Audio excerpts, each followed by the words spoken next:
What is up, people? Good evening.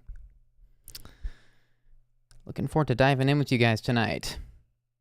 Always great to see a few people in here ready to go. For those who are new, this is a very new thing we're doing. This is episode 14. We're doing these 3 times a week, so I guess that means we've been going for roughly 3 weeks-ish now of what we're calling Anonymous Live. This is a crazy idea I've had for years that I've not ever quite been sure what to do with, so I just started doing it, and here we are. Welcome if you're just joining us on the beginning of this adventure, where we're taking callers late at night. I'm doing these late at night intentionally to weed out a lot of people, honestly. You know, we're going after very specific stories here in these live streams where, you know, we're finding that a lot of people just have these crazy experiences to share and things they don't know where else to talk about these things with. So this has been a really meaningful thing. It's very different. If you've been watching my channel for a while, you might be used to a very specific kind of comedy, very specific flavor of entertainment. And this might be a little bit different than what you've been primed for on this channel. So I will say that. And then, you know, this is much more meaningful than, you know, I was going to say than anything, you know, pre-existing, but it's some of my sketches have had some deeper meaning to them outside of, you know, the surface level interpretation. But, you know, this is something where we're taking our time. You know, we're spending a lot of time talking to people, and you know, sometimes we stay on the phone with callers for an hour, and it's just unbelievable, some of these stories that we hear. You know, people calling in, sharing things they don't feel safe telling their own therapists and counselors, and because this whole thing is anonymous. You know, we're not taking any names, we're not taking any locations. You know, we just want to hear real human stories of people going through stuff, and it's been amazing. It's turning into this community that it's just been so beautiful to see what it's turning into, very slowly but surely. And on that note, the Discord has taken on a life of its own. The link to that is in the description. If you're not there, come join us. As of now, I think there's a few hundred, maybe a little more members in the Discord of just very high quality people. Just very, like, you know, people that want to these people are no BS. These people are like, you know, I pop in there from time to time, and some of the things that people are talking about, it's just unbelievable.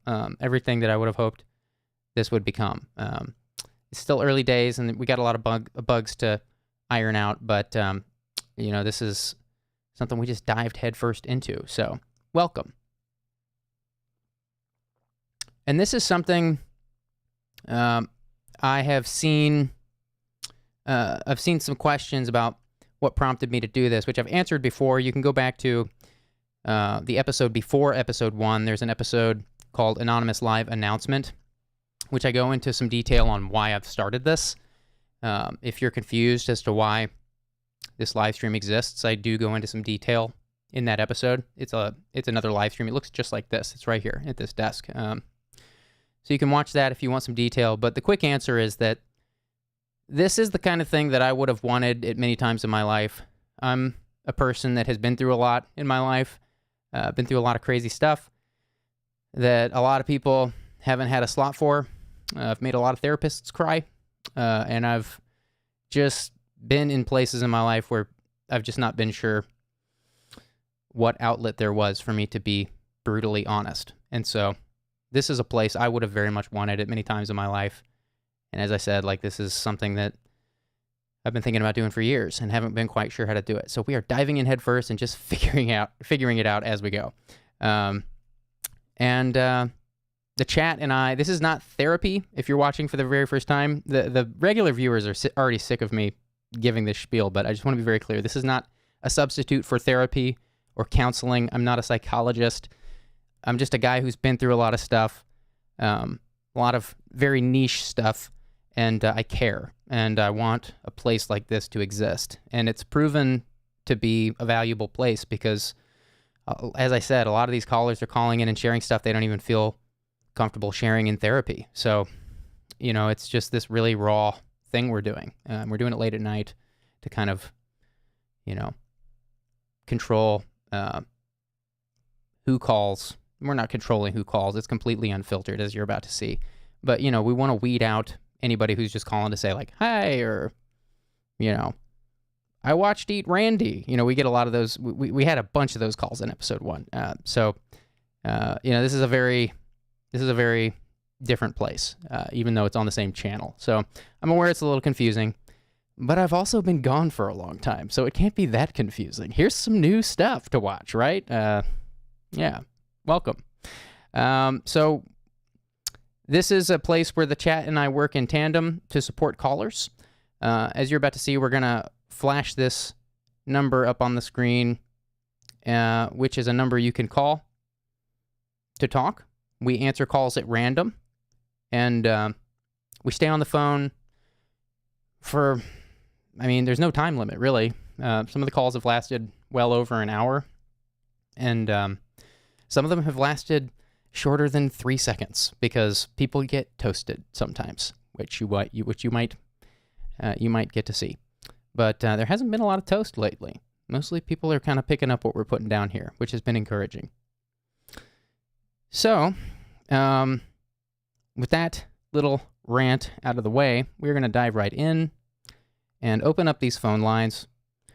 And I'm seeing that, real quick, I'll say one more thing before I open the lines.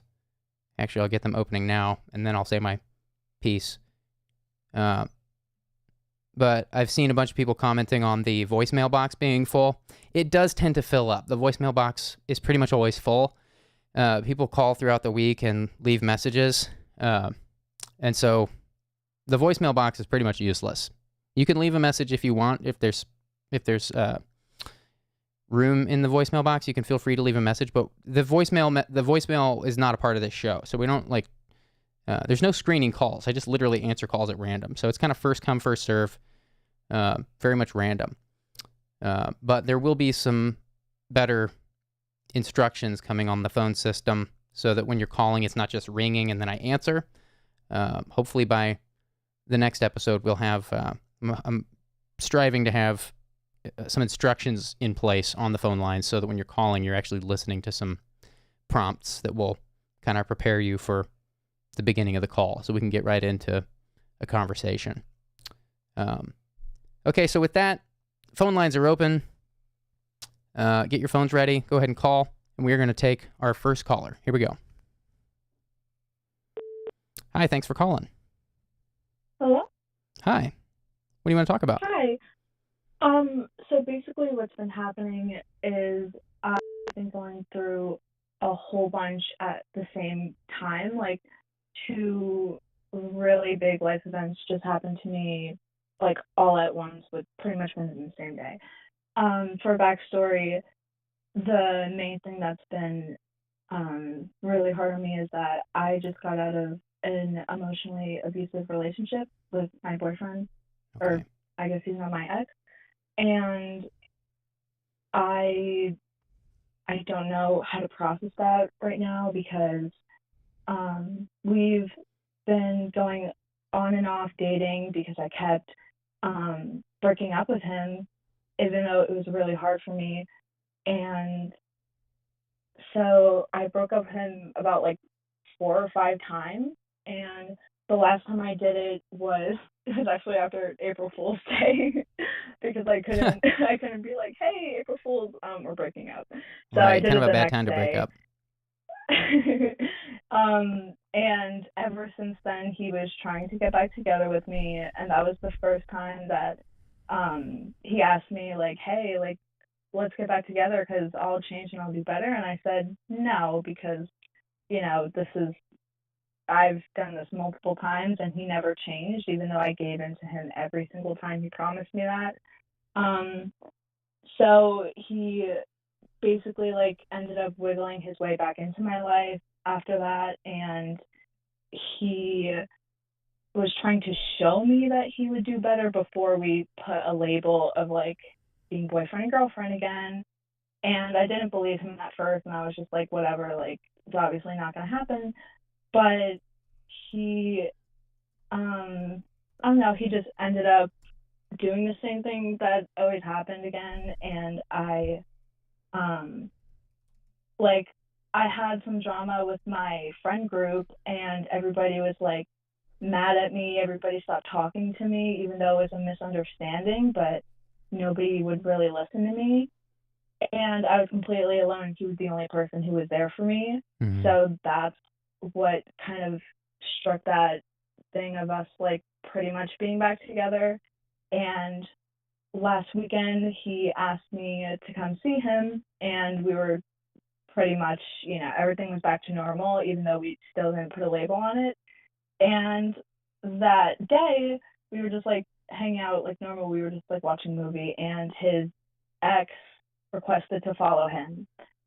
And for background context, not the last time that I broke up with him, but the time before that, I broke up with him after Valentine's Day because that ex who requested to follow him DM'd me while I was at his house and said, hey, like, you don't know me, but I'm going to warn you, I'm an ex of him, and, you know, he's not a very good person. They explained to me what he did to them, and I was like, you know, I don't even worry about it because I went through the same thing, and they were worried that. Can I slow you down a little bit? Because I want to track with your story, and there's so much here. Yeah. Can I slow you down a little bit? Mm-hmm. So you were in an emotionally abusive relationship, and you're still in it, Yes. or you're trying to get out, or what's the deal? I just got out of it. He like dumped me afterwards. So what happened was, it was that ex. they messaged me, and we ended up. They messaged me while I was together with him. Mm-hmm. I was thinking about breaking up with him, and I was at his house for like, it was for his birthday and Valentine's Day, like kind of combined because it was the same weekend, and it was terrible. It was, I was crying on his bed, like next to him. He was on his computer, and he was just like playing games and ignoring me, which he would do all the time, and it was a really big problem. That's why I kind of kept breaking up with him, because he'd be like, oh my God, like, I miss you, I need to see you, come over. And then he wouldn't speak to me the whole time. I would just sit alone by myself on his bed, and I would try to talk to him, but he would completely ignore me. And it was really hard. And he would do stuff like that on Christmas, on my birthday, on Valentine's Day. I just spent it sitting on his bed by myself without him talking to me. So his ex DM'd me, and they warned me, and we ended up talking, and we met the next day, and we both FaceTimed him like we were like next to each other. And that's when I broke up with him, and his ex like got to say everything that he never told him, because when they broke up with him, they just made an excuse, and they didn't tell him anything that happened or how they felt about it, so he never knew what he did wrong. Can I slow you down again? What's the purpose for the call tonight? What would make this a helpful call? This is not a relationship advice show, because I care too much about your life. I don't want to mess your life up, and I can't give you relationship advice on a short call. So what's the reason for the call tonight? I was just giving backstory to give context to what I was about to ask. Basically, what I was calling for was because right now, after all that happened, and that happened in the midst of him breaking up with me.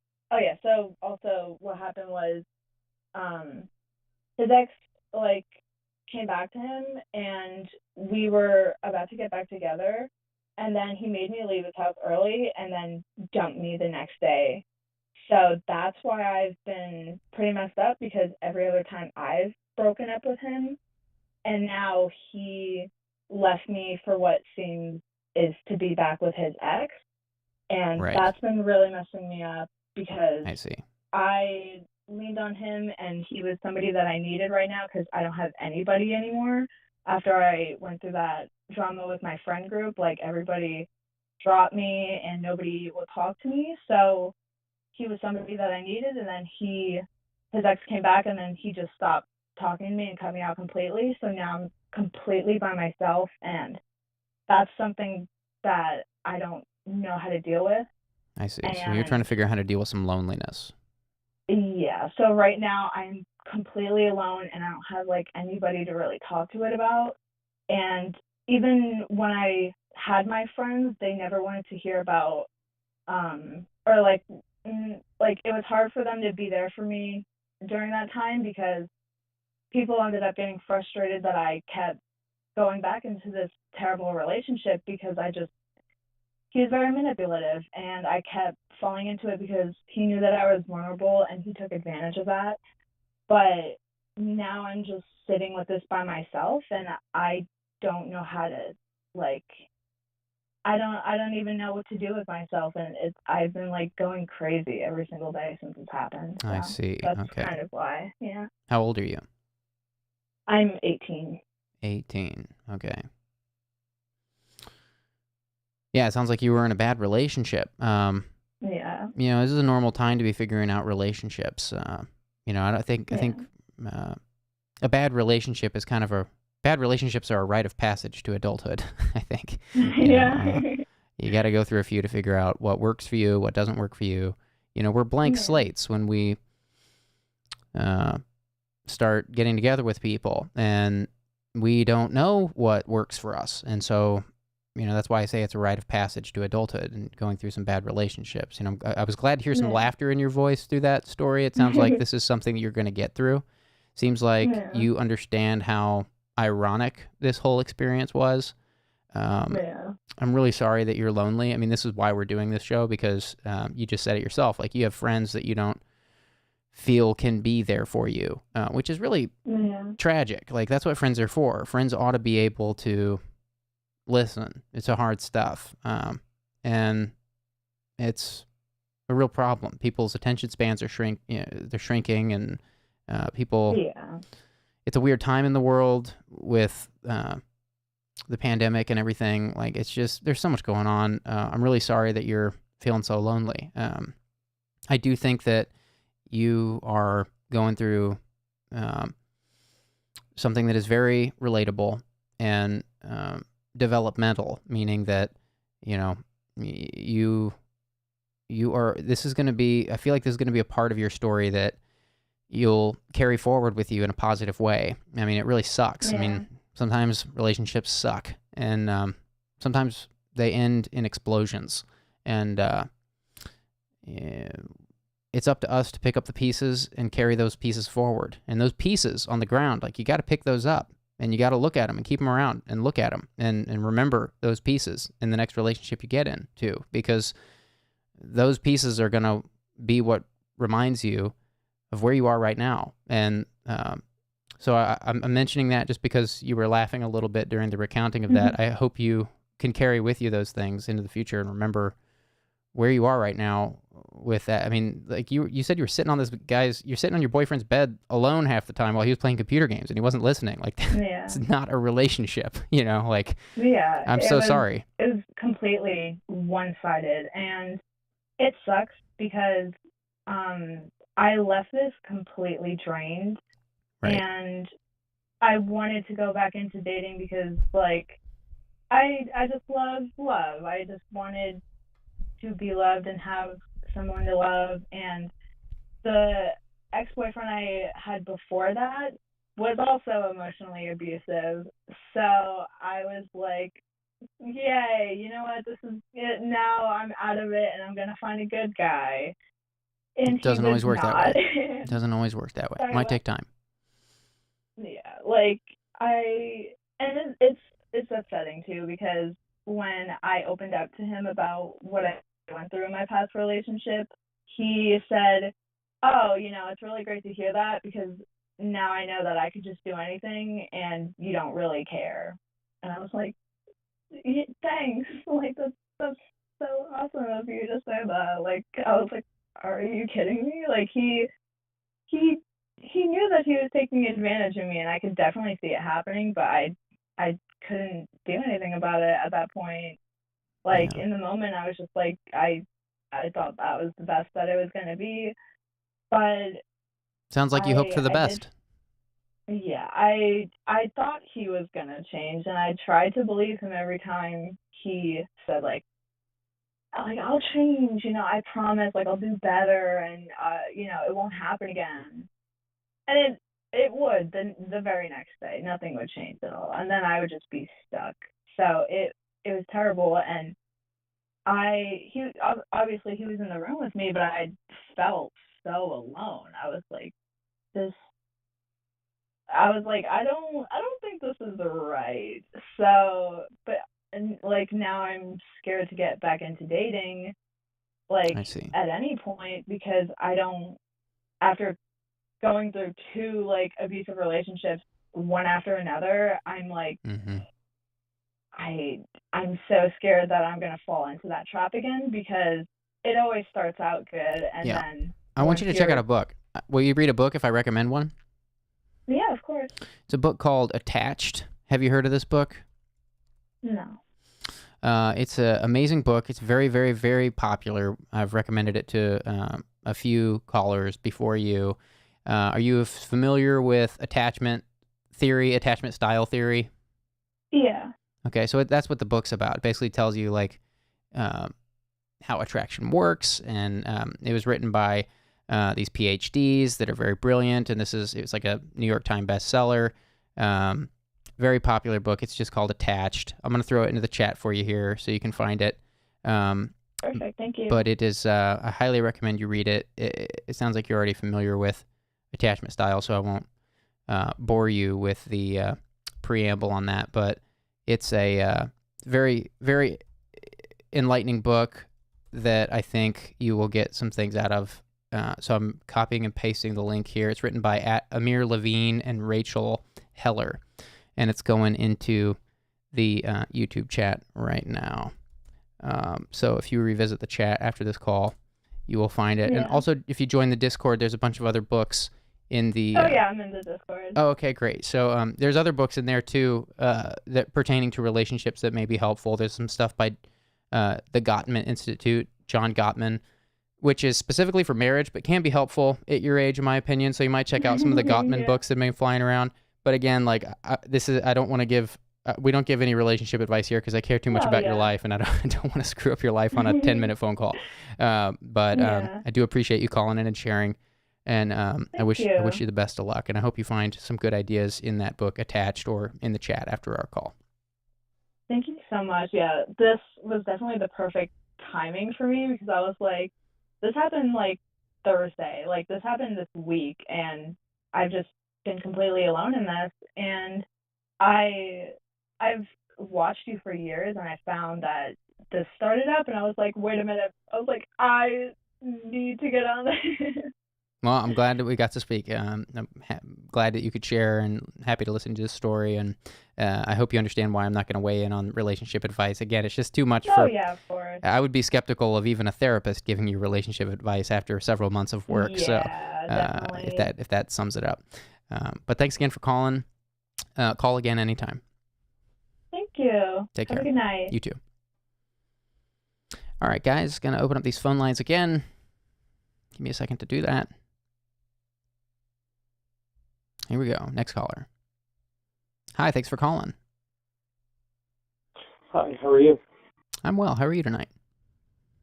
I'm doing okay. Thank you for asking. What do you want to talk about? I was wondering if I could just use you as a listening ear. That's what we're here for. What's up? So lately I've just been really struggling with, I guess you would call it being morally good. Well, growing up, I was raised in a very religious household.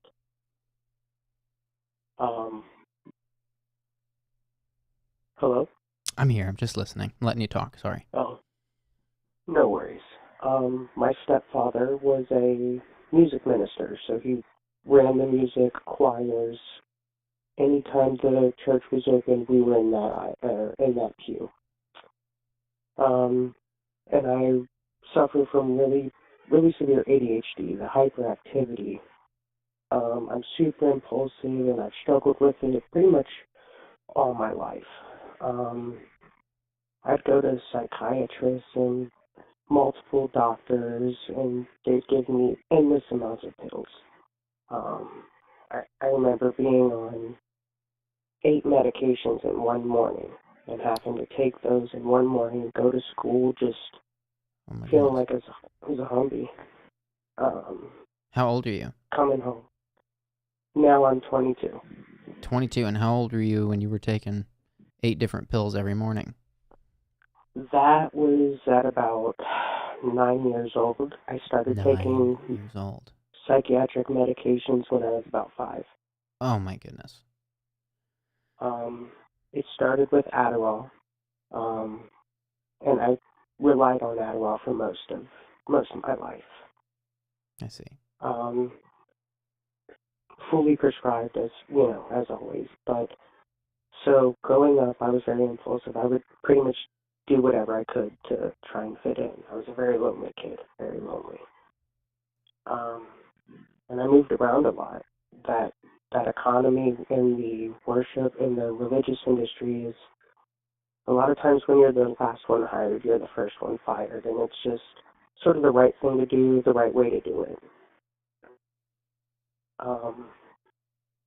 Right. So moving a lot, I moved to the No locations, to please. a really bad. Yeah, I moved to a really bad city, Okay. and just started running with the wrong crowd, doing the wrong things, and I got really addicted to Xanax. I see. It gave me an out. Made me feel numb rather than feeling like a controlled robot, if that makes any sense. Right. And I had this friend. His name was Darrell. He was my best friend. One day, me and him were going to buy some Xanax, and as we were leaving, I guess the guy was just out of his mind or something of the sort. I don't know, but he felt some of the money was fake, and he shot my friend 14 times in the back.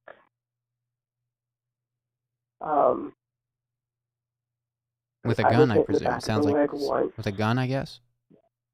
Yes, sir. I see. My goodness.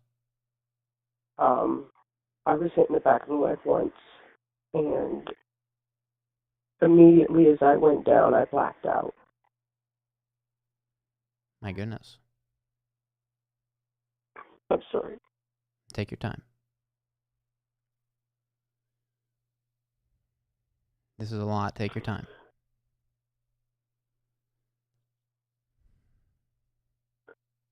My friend was the type of man who would, he had his issues just like everyone else. But at 16 years old, he was smarter, wiser, so much going for him.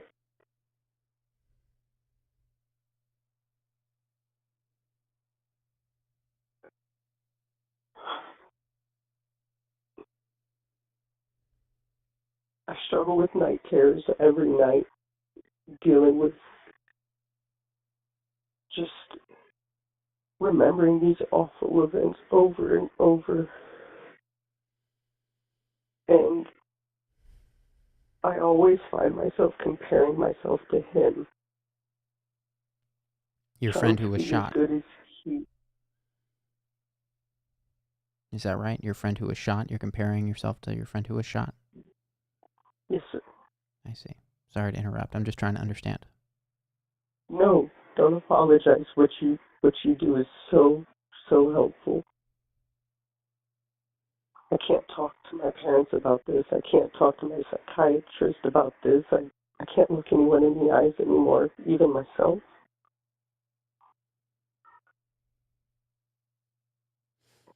And anyone who's had an addiction like this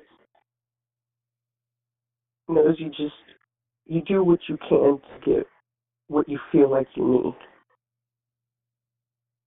It doesn't matter who you hurt. It doesn't matter who you lie to, who you steal from. You do what you think you need to. And the sad part about it is, most of the time you know it's wrong.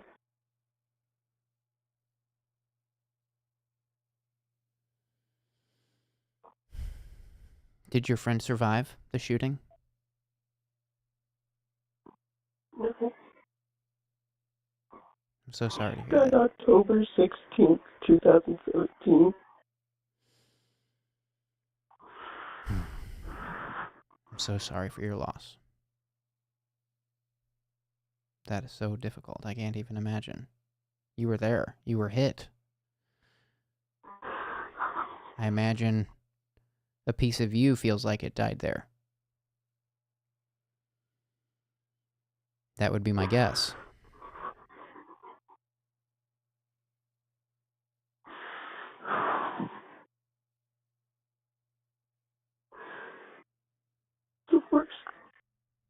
The worst feeling is knowing that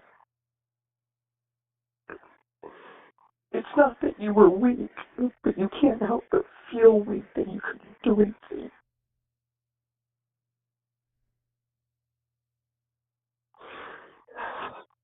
I see what you mean. It's taken me a long time. Because after that, I went downhill. I went to a very dark place. I was drinking. I was doing anything I could to just self-medicate. Right. Anything to escape, reality. To escape my thoughts, my guilt.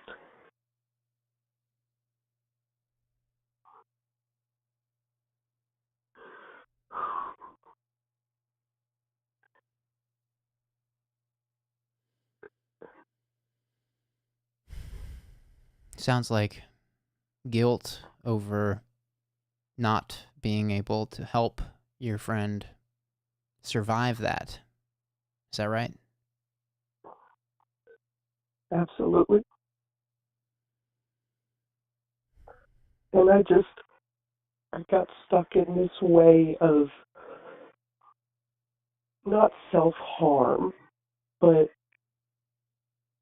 leading myself down just a horrible path.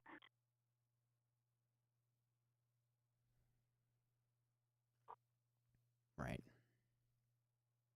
And it was almost as if every turn you make is just the wrong one.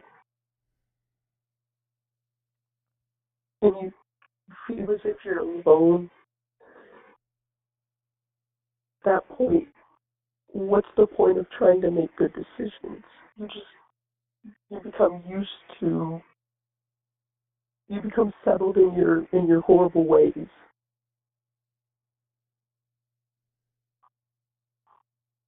So I struggle a lot today keeping a job and trying to make an honest living when I know that there are a lot of easier ways that just lead you to a much darker place. I see. So this is your moral conflict that you started with. Absolutely. And I try to do the right thing for him. Right.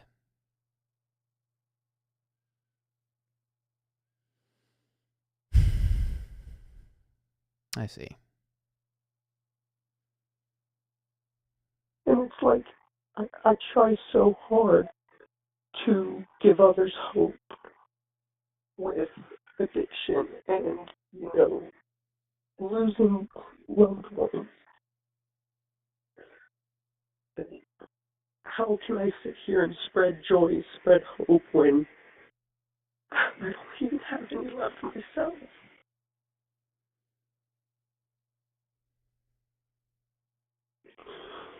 And I try to be this upstanding man because, to me, a man is someone you're not afraid to show emotion. You're not afraid to talk about the things that are on your mind or the things that need to be said. But you use discretion at the same time. There are all these values that I try to live up to. And I see myself failing every day.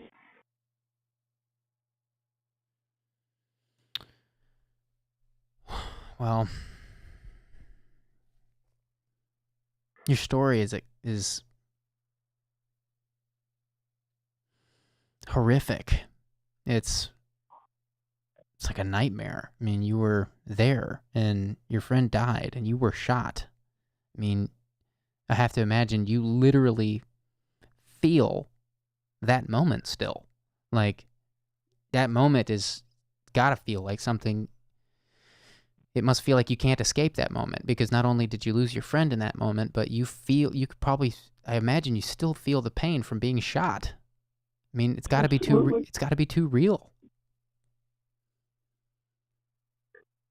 And that's like, you touched on a whole nother aspect of it. It's, I worked so hard to get off that crap, Mm-hmm. If, those painkillers, you have to do what you have to do, If that doctor prescribes you, absolutely take that medication, but when you start abusing it, when it starts becoming your crutch, your escape, when it becomes your only family. Right.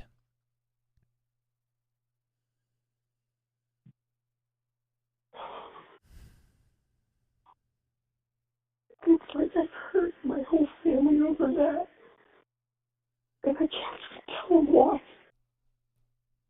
So your family doesn't know about this? No, sir. What do you think they would do if they found out your story?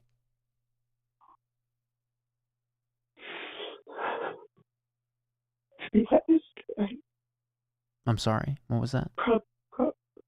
to be honest, I don't know, probably disown me. Why do you think they would disown you? For even getting wrapped up in anything like that. I see. I expect so much more from it.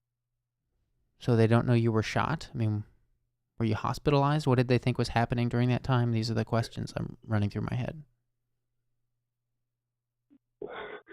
I told them that I took a bottle rocket to the back of the leg, and they were out of town for a week and a half for a conference.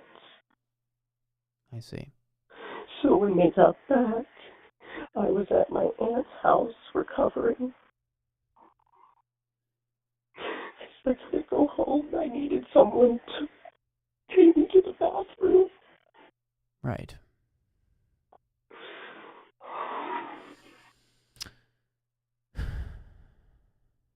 Can you remind me again how much time has passed since this happened? Or maybe you didn't share. He died in 2017. 2017. So you've had about 5 years, and you're still having night terrors and unable to hold down work. You mentioned, for those who are just listening, we have a caller on the line who has a horrific experience they're sharing about an experience where there's a lot of backstory to the caller's history, but the main event is that their friend was shot 14 times in the back in some horrible incident, and the caller was able to get away, but they were shot once in the leg. They've not been able to talk. They've not felt safe, I should say, to talk to their family about this or to their counselor or psychiatrist. So this sounds like the very first time they're opening up about this anywhere. And we're just supporting this caller. And if the chat has any thoughts or similar experiences they could share that might be useful for the caller, please share those so the caller can go review the chat later. But for now, we're just listening and providing support in any way we can. To you, the caller, I would say, I've never been shot. I've had people close to me die, and I've been hurt very badly, physically and emotionally. Some of those times I was young enough where I thought it was going to die. I wouldn't call it a near-death experience, not nearly as traumatic as yours. But when I'm hearing your story, what I'm thinking is that you were so close to death. This is the stuff PTSD is made of. I wonder if you developed some sense of PTSD from that. People go to war and they watch people they know and love die.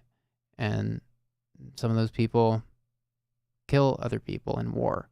And when they come back, they are traumatized, even though they've been prepared for death. The military trains people that way so that when they go over there, it's a little bit easier. But you didn't get any of that. You were just... Does that limit me? Does that what? Does it limit me having that? Well, what I'm saying is that you were thrown into a very violent situation without any preparation for it.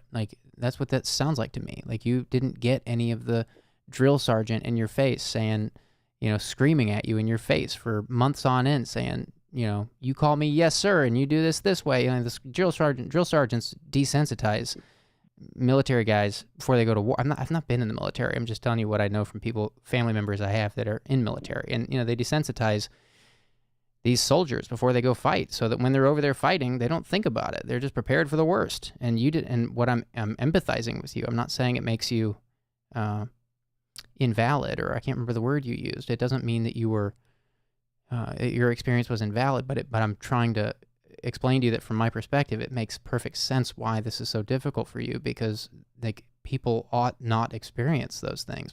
Violence is a horrible thing that is very real. It's a very real thing, but people aren't really prepared for that normally because most of us are fortunate to live in safe places where we don't have to think about violence. And you were just thrown into this horrible situation without any preparation, without any inclination that something was going to happen like that. And next thing you know, your friend's dead and you've been shot in the leg. That's extreme. The stuff that you're struggling with at night, going to sleep is, I guess I'm just trying to repeat back to you what I hear in a way that hopefully comforts you. I believe there's a way out of this for you, but I think the core of this for you is that you weren't looking for any of this. You weren't prepared for this. Nobody told you someone was going to die. You just found yourself in the middle of this horrible situation, and it seems like it went too fast for you to even process it. And next thing you knew, your life was drastically different. That's what I'm hearing. And I don't think that you've been incapacitated for work. I think this is going to take some time. I think there may be something to say about talking about this with a therapist, or probably not your psychiatrist. I wouldn't talk to your psychiatrist about this. This is a side note, but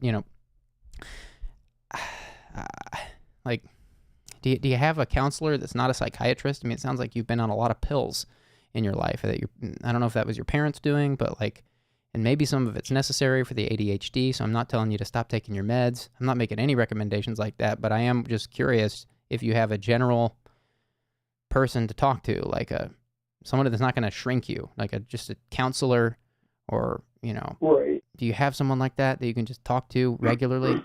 Pardon me. I do. And to answer your question, I have actually since gotten off of all of the medications and just pretty much downed it to one. But, in the sense of hyperactivity, in that case, I'm doing better, but every day is a struggle in terms of the night terrors and, just trying to figure out whether what I'm doing is right or wrong.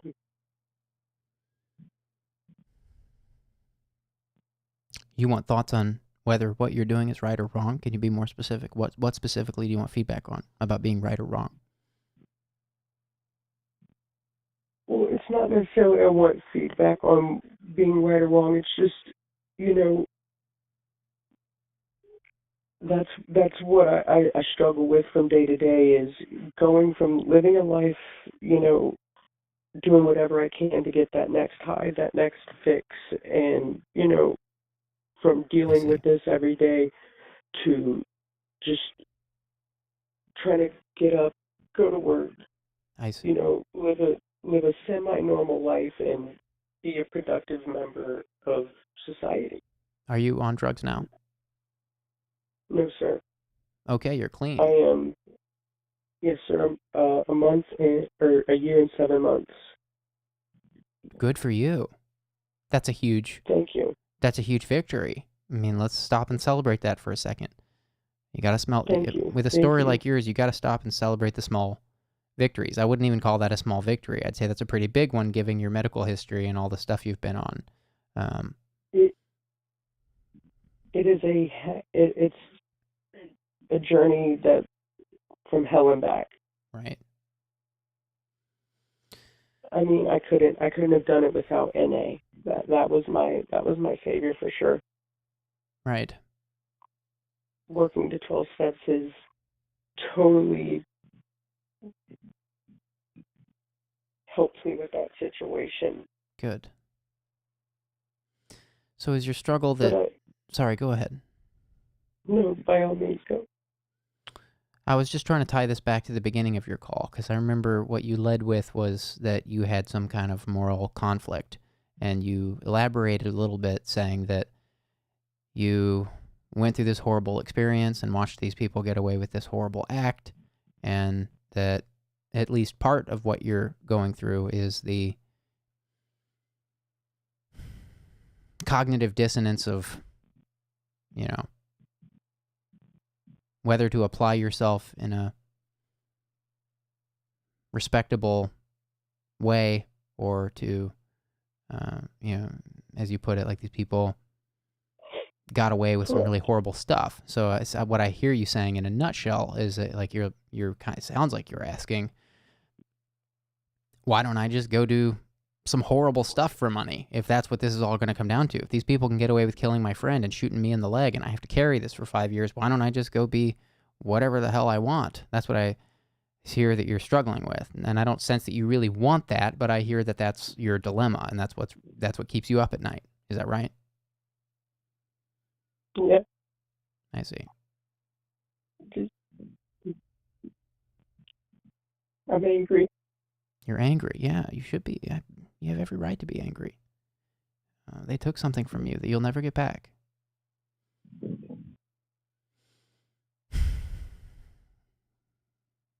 The picture that's coming to my mind, I don't know if this is helpful or not, but the picture that's coming to my mind is, in cybersecurity, there's always vulnerabilities. There's always these hackers and these, bad actors that get away with these horrible things that get all this news and press. And these people steal money. They wreck people's identities. They steal people's identities and run them into the ground. And they do these horrible things with computers. And they don't actually have to do anything but type on a computer. And they get away with things. And, it takes technology a minute to catch up and patch vulnerabilities. And there's this constant give and take with computers, where it's like there's a vulnerability, and then, the good guys figure out a resolution. They figure out a patch. They figure out a way to clean it up and keep that vulnerability from being a vulnerability anymore. And Absolutely. And it's never the end of the bad stuff. There's always a new vulnerability because there's always new software coming out, and the bad actors keep showing up doing new tricks, and the good actors keep having to show up to work every day, patching stuff up so that the bad guys can't get through. And that's very much just how I see this world that we're in. And I think that's part of the reason why, to take it back to the military training and stuff, like that's part of the reason why those guys, those soldiers have to be prepped in such a, brutal, ruthless way, because they're going into physical combat with people who don't give a shit, frankly, and Right. so every soldier has to be trained to not give a shit, is my point.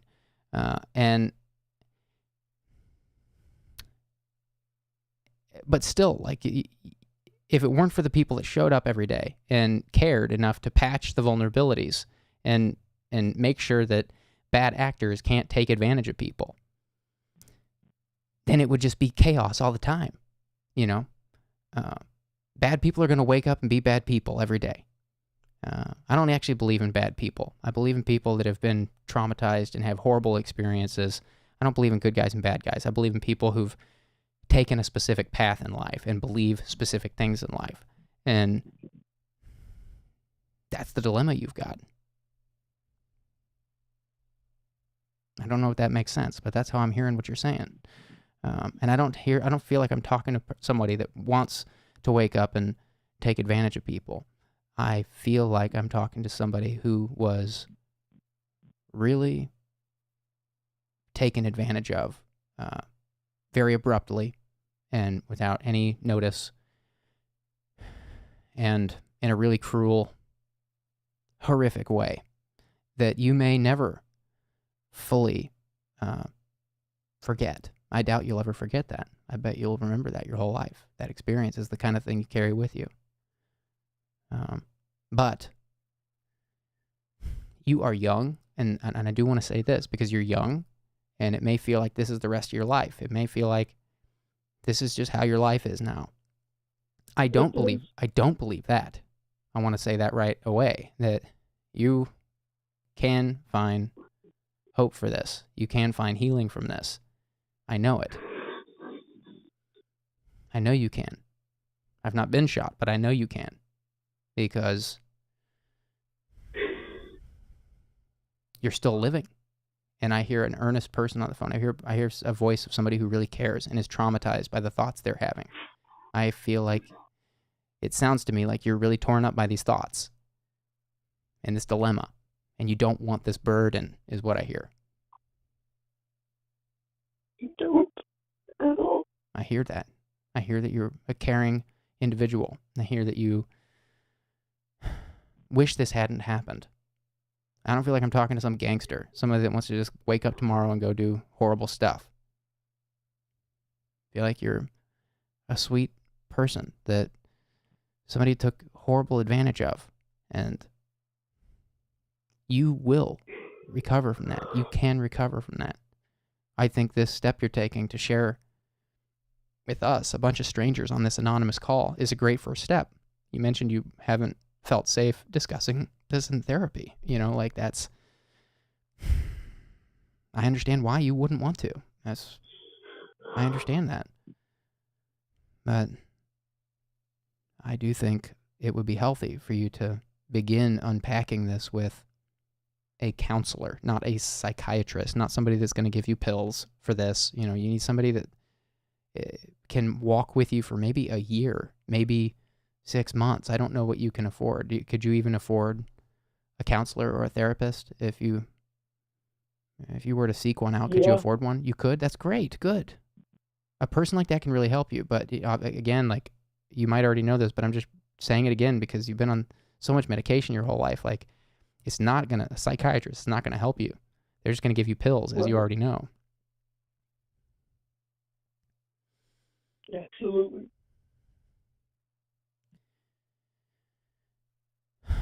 Thank you so much.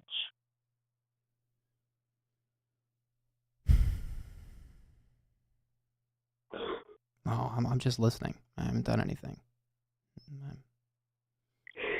more than most.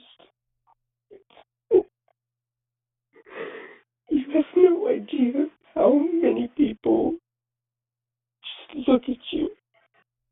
They see the pain on you. They see the pain in your face. But they don't ask. So what you're doing means a whole lot to a lot of people.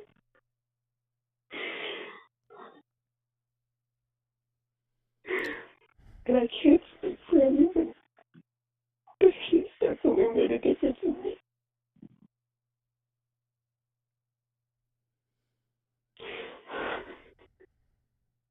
I thank you for your time, and I will let another caller come on, okay?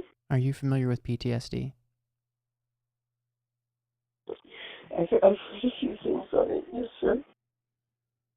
I have a strong sense that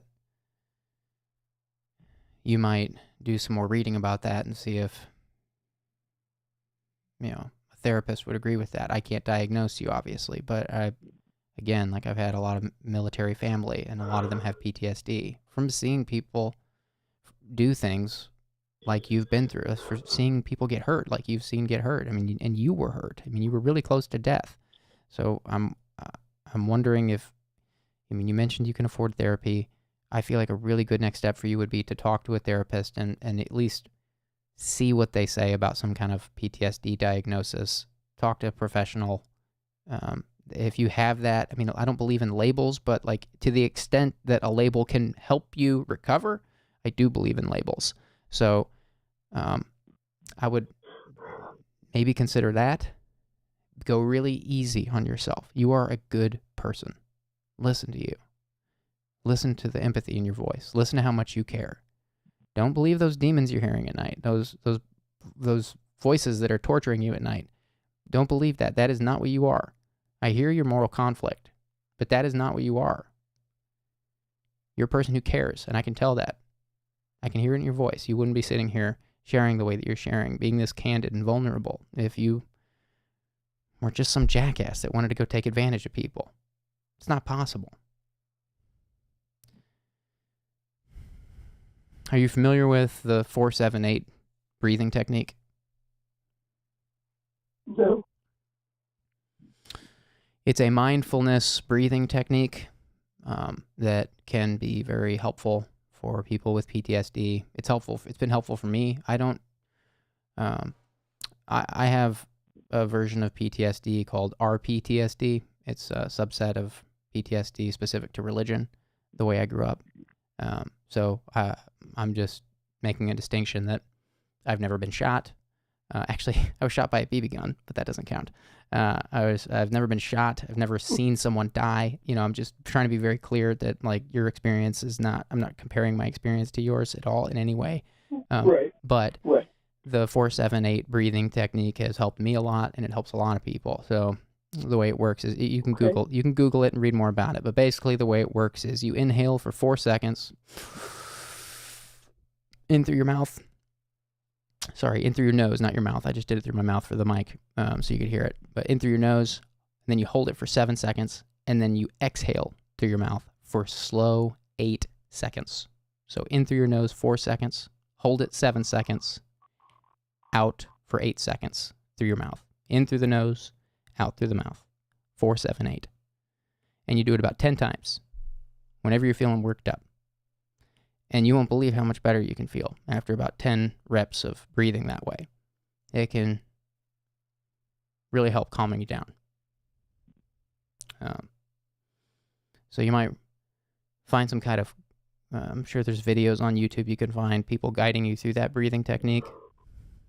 You might watch some of those. There's also, I want to recommend Bella Ruth Naparstek to you. I'm not sure if you've heard her recommended to other callers before you. We're recommending her to pretty much everybody that's going through some kind of extreme trauma like you. She's helped me a lot. Okay. Have you heard of that person's name on this stream before? I have. I wasn't too sure with the context of it, though. Okay. So if you can take a note of healthjourneys.com, that is Bella Ruth Naparstek's website, and she has all kinds of guided meditation audio files. They're basically MP3s. And they're anywhere from, I think they're around $10 on average, and they're about 40 minutes long. And it's very simple meditation. It's not religious in any way. They're not gonna try to convert your religion or anything like that. It's just simply guided meditation. You know, you just put these headphones on, listen to the voice, and they calm you down. Is all it is. Okay. But if I just feel like those three things are gonna be important next steps for you. Number one, you gotta find a counselor you can unpack this with long term, and I hope this is more than just a 30-minute phone call with us here. Number two, the 4-7-8 breathing technique, in through the nose, out through the mouth, and then healthjourneys.com. And there's all kinds of guided meditations for anxiety and panic. There's some for forgiveness, which may be helpful for you. I imagine that with what you went through, there may be some I doubt you know this person still that shot your friend and killed your friend, but I imagine that it may help you heal to forgive that person in some way. So the forgiveness one may be good for you. The anxiety and panic one is I feel like that one's definitely a good one to check out. But if you go to healthjourneys.com, you can go through them and pick whichever one you think sounds right for you, of course. But I'm so glad you called in. Thank you so much. I will definitely check both of those out. Okay, great. Are you okay? Are you okay tonight?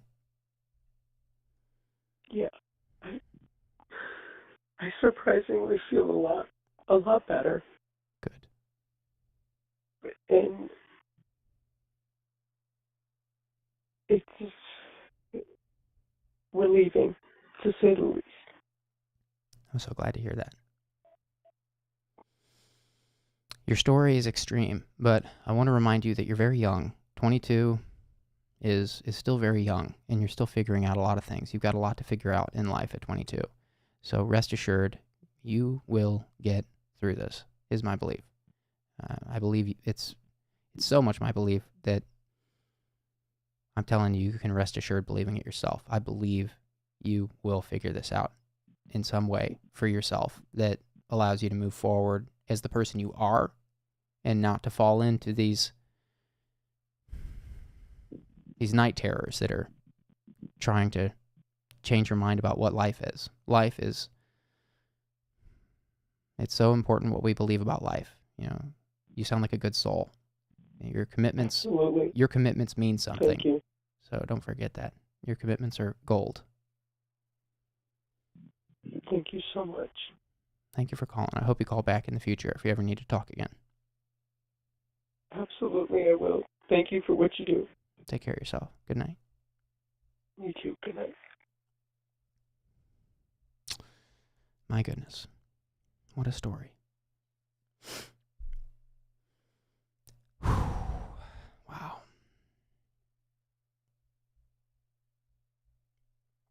I'm going to open up these lines again, but I just want to say to that caller, if you're still watching, that you are so incredibly strong for what you've gone through to hold that in all this time on your own. You've made it here these last 5 years without talking to anybody, it sounds like. I can't imagine what that must have felt like. You must be incredibly strong and brave. And I just want you to know that you must be incredibly strong and brave to have carried all that in on your own since 2017. That is intense. So you are incredibly strong, incredibly brave, and I hope you realize that. All right, we're going to open up these lines. And then after this call, we're going to take a little break for about 5 minutes. We do an intermission about halfway through these. If this is your first time watching, this stream goes until midnight Central Time, and we take a little break around 10:30. So we'll take the next caller and see what happens. Here we go. Hi, thanks for calling. Hello. Toast. Hi, thanks for calling. Hey. What you want to talk about tonight? So, I guess just intro. I'm 26, and I'm kind of dealing with kind of like a crossroads moment in my life. Um, since like high school, I've had a lot of ups and downs, and feeling kind of directionless and having some issues with my self-worth and all that kind of stuff. And I just figured that talking about it would be better than just holding it in. So, Yeah. I'm happy you called in. Tell me more.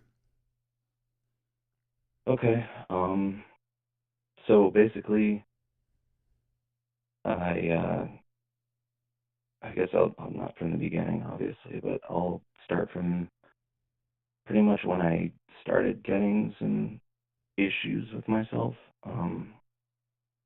I was kind of, I was like the smartest kid in my little small school, and then I transferred to a larger school, and I just figured out that I was a very small fish in a very large pond.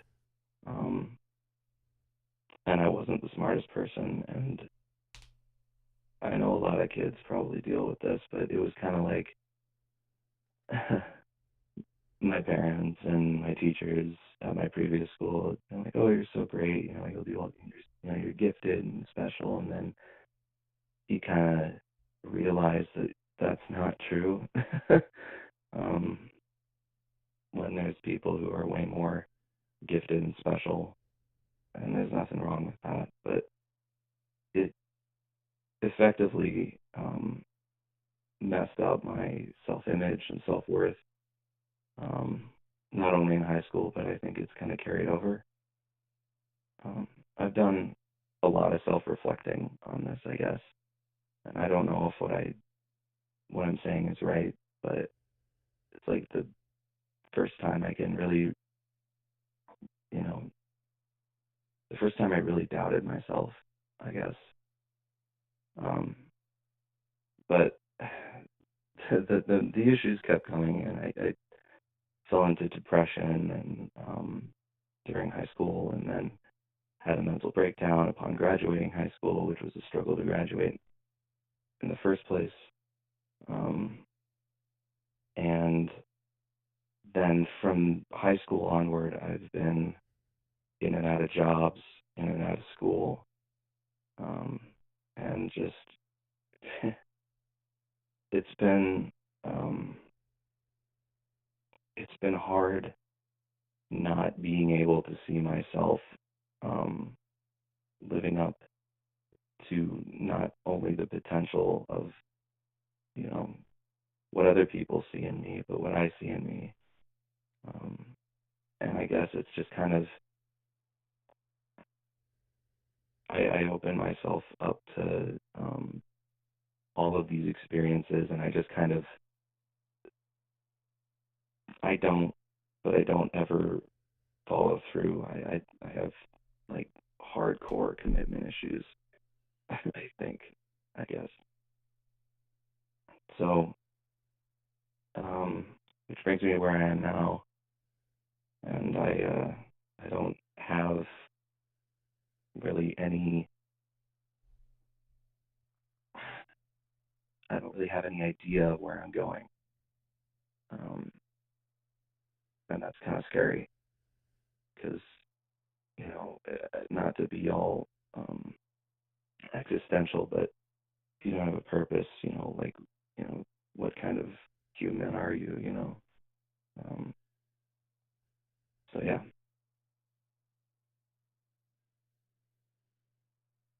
Yeah, well, it's a very existentialist argument, actually. You know, Yeah, I that's consider that's a myself an problem I have. existentialist. Oh, you think it's a problem, huh? I think it's a good thing. Existentialism, you believe that the purpose in life is what we make of it. Every day we make it, or we don't. So you're 26. You had Yeah, I'm a youngin. well, yeah, I wouldn't call that a youngin. You're definitely young, but that's not. You're at the age where I think a lot of people are wrestling with similar things. Sounds like you've got some unique stuff going on because you mentioned you were kind of like a high achiever in your original high school, and then were transferred to a newer, bigger school, and you kind of had this reality check where you realized that in this new school there were a lot of people just as smart as you, and some people even smarter. And it sounds like maybe that was a really transformative thing for you to go through. Is that right? Yeah, and I kind of simplified a lot because, there's, I guess I really don't have anything to hide here. So, I had a pretty bad problem with lying, and then also with just like, I don't know, there's a lot of guilt caught up with that, lying about obviously, homework, but then also even bigger stuff about cutting classes in college,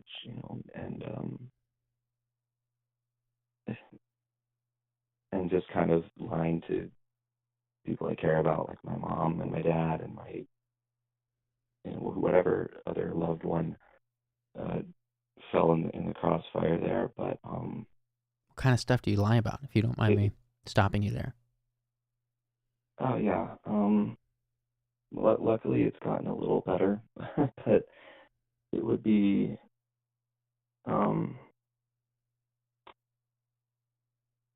I would be carrying on. I'm sorry. I still do this, so I can't say it's gotten a little better, but It's okay, no judgment. This is anonymous. Yeah, I keep forgetting that, so I just kind of Don't tell me your name or I have to hang up. Yeah, no, I grab a beer. But anyway, so basically, I create these facades of what people are expecting of me. Kind of like I'll tell my parents or whoever, or like my girlfriend or my relatives, that I'm going to school and I'm doing this because it sounds good. And in reality, I haven't been to school for however long. I see. And it feels like I'm just kind of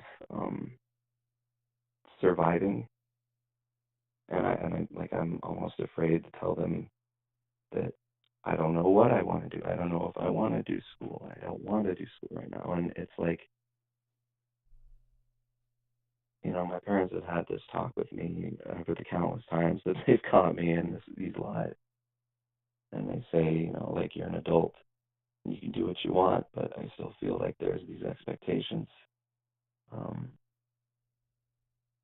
that I have to live up to, and expectations that I should be doing. But when I think of, like, the opposite of that, like forging my own path and what I want, it's hard to come up with an answer. Right. So. Well, I hear two things going on. I hear that you feel this tremendous pressure to be certain things to certain people. That is something that I think a lot of people go through at your age, where you're in the middle of starting your life over. And we are certain things to our parents when we're in their house growing up. And most often, I'd say, we become very different things after we start building our own lives. And that transition can be really rocky. A lot of people sadly lose relationship with certain family members through that time, because it can be hard for parents to come to grips with the way their child has become. And sometimes that's on the fault of the parents for not appreciating the child that they've raised which is uncanny to me, to stop there for a second, because often it's like you hear so many parents say, like, I just don't understand my kids. Like, who is this kid I raised? Like, and it's just strange to me when I hear that, because that's like the goal of parenting, right? Like, you want your kids to be different than, you want your kids to have a different life than you had. If you're a parent, like, you want to give your kids a better life. So why are parents shocked when when their kids turn out different than they expected? Well, to touch on that really quick, my parents are actually really, really good people. Good. I don't know, I don't know if their parenting style had anything to do with how I am, but they've always been ones to sit down and talk it out before casting judgment. One more than the other, but usually, it's just kind of like that. But yeah, they've been good, and I have a good relationship with them, and a good relationship with my other sibling, and so I guess that might be part of that feeling of guilt that they did everything right, and I still am messing up all the time. So are you lying to your parents, or is it different family you're lying to? Yeah, man. My parents, my my relatives, whenever we get to family gatherings, about what I'm doing, and I see. So this is really personal for you. It doesn't sound like it's coming from external sources. It sounds like this is just really, you've got some kind of lack of motivation. Maybe is it that the rug got pulled out from under you when you, as you put it, you became a small fish in a big pond at that school and realized that there were a bunch of really smart people out there?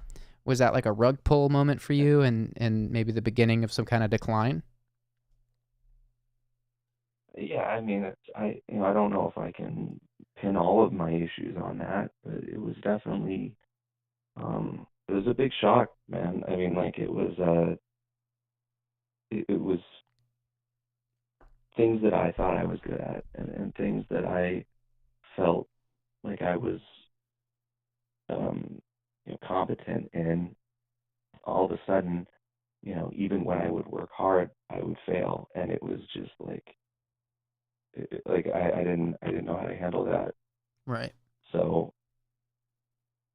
I mean, obviously, I don't know if you've gathered, but I do a lot of self-reflection on like how all of it happened, and that kind of thing. And I don't know if I'm far off when I do that, but it's like when I think about that, it's like, is that why I don't stick with anything? Am I afraid to try because I'm afraid I'll fail? Like, do I fear the consequences, or am I just so upset with myself that I couldn't do it that I don't want to try again, Right. Like, it's hard for me to finish things. It's hard for me to find motivation and just buckle down, and even if it's something that I know that I need to do. And that kind of scares me, because there's a lot of things in life that's what you got to do with it, Like, you can't just let it sit, because if you do, then you're screwed. And I can't always, I don't want to lie myself out of situations. I don't want to charm myself out of situations, and it's upsetting to me that I can't do that, or that I haven't been able to do that. Right. Just really buckle down and live life like a normal person instead of just surviving. Could it be that you're struggling to find motivation? That you are feeling like it doesn't matter what you invest? Like, is it that you feel like you're just going to end up in the same place whether you invest yourself and apply yourself or not? Could it be something like that? I mean, maybe the weird thing is that I don't really have like apathy about things. I want to do well. I want to succeed, and it's just a question of actually, doing it. Like, I don't know if I'm lazy, or if I just fear the possibility of failure, or like, am I the one, like, do I fear my own judgment more than others? Like, I see. it's a mixed bag of stuff that it could be, and I'm having a rough time figuring out exactly what. And even if I did, what would I do about it, I see. I mean, obviously, therapy is the best option, and but ironically, it's hard for me to get a therapist because I never start to get one, and I never finish getting one. It's kind of a vicious cycle, honestly. You just reminded me of a quote that I'd like to read, if you don't mind. Yeah, go for it, man. This is a George Eliot quote, if you're familiar with the writing of George Eliot. I heard the name, not the writing. She's a woman. It's a pen name. A lot of people think she's a dude because of the name. The quote is, "Failure after long perseverance is much grander than never to have a striving good enough to be called a failure." It's an old. Let me chew on that one. Yeah, I might read it again because it's actually very clunkily written, but it's an amazing quote. It's also very old, so people talked different back then. Failure after long perseverance is much grander than never to have a striving good enough to be a failure, to be called a failure. Basically saying failure after a lot of effort is much better than having not tried at all. Which brings us back to that whole existentialist thing that we were laughing at the beginning of this when you said not to get existential, and then I called you an existentialist. Well, I knew I was being existential when I said it. Of course, yeah. I dug into it. Yeah. But, I don't think it's a bad philosophy. I love existentialism, and I do believe that we, no matter what we believe about the world or what our worldview is, we have to wake up every day and make the meaning we see in the world come to reality.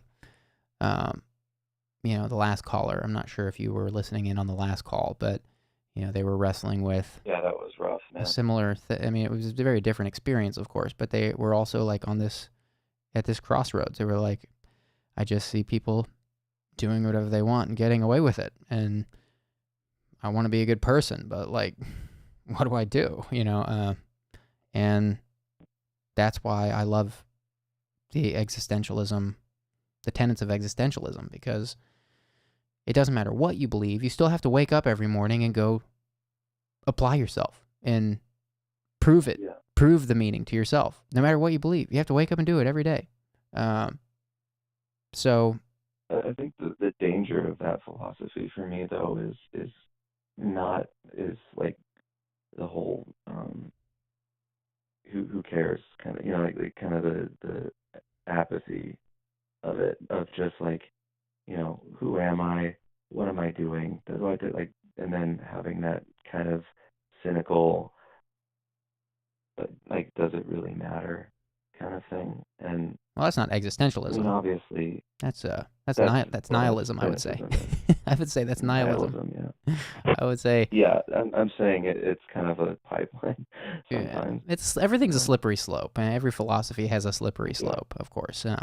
There's tenets of Christianity and Buddhism, and you can slip into nihilism all kinds of ways, of course. But I'm not. I'm also not arguing with you. I'm just saying that. We're talking. Yeah. We're exploring this thing. I'm really sorry to hear that you're in this place of...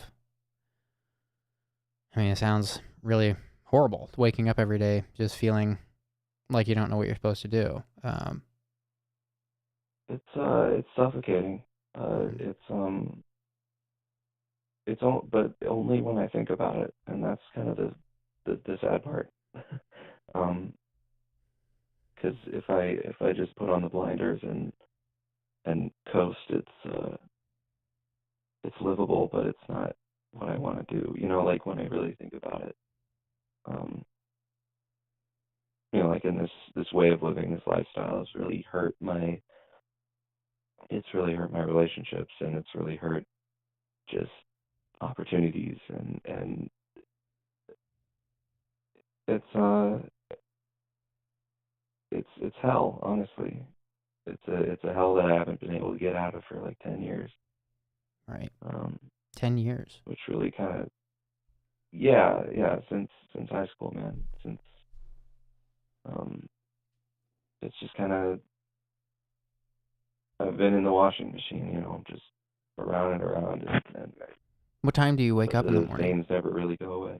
What time do you wake up in the morning? And Uh, what's your routine like? Do you work out? Do you eat healthy? That's like 4 questions, I realize, but those are all things I'm wondering. you mean, am I a well-adjusted person? Well, No. you can do all those things and not be well adjusted. Okay, that's fair.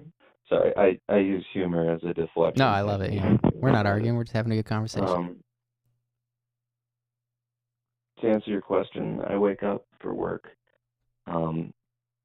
early, around 6:30. Okay.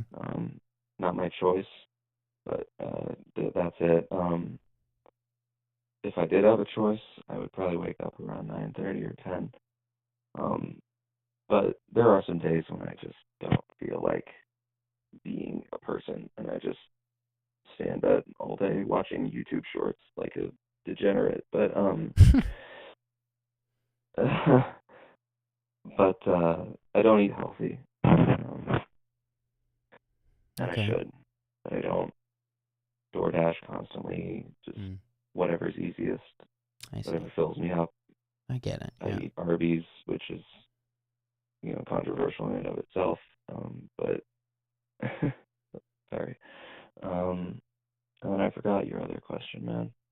I was just trying to get a gauge of your day-to-day, what you're putting in your body. It sounds like you do have a routine for your work. It sounds like you wish you ate a little better. For me, I mean, I don't claim to eat perfect or anything, but, one thing that I do that helps me if I'm going through a crazy season where I can't eat exactly the way I want to eat, I'll just keep one of those little tubs of mixed greens in my fridge, and I'll just throw them in a bowl and put some salad dressing on it. I won't cut up tomatoes or cucumber. If I'm really busy, I'll just throw some leaves in a bowl, and I'll just eat them with whatever I'm eating. And it sounded like you had some remorse over what you're eating, and that's been a small thing for me that's been really helpful in busy times or times where there's just too much going on to eat exactly like I want to. Just eating some leaves with whatever is in front of me. Salad, the roughage can clean you out. I'm not sure if that's... I'm not claiming that's going to give you the motivation you need in life, but I do believe what we put in our body, it's not even what I believe, it's just science. What you put in your body affects your energy and all kinds of things. And I sense... Julian Smith Super Greens, right? What's that? Julian Smith Super Greens? Look out, people. It's coming. Yeah. It's not a bad idea. Not to get heavy again, but yeah, man. Hey, there you go, marketing idea. Not to get heavy again, but self-image is like one of my main issues, self-worth kind of thing. And I think that the whole eating habits and just some backstory. My dad was a personal trainer, so as a kid, I was in the gym all the time, and I absolutely hate the gym, like hate it with a passion.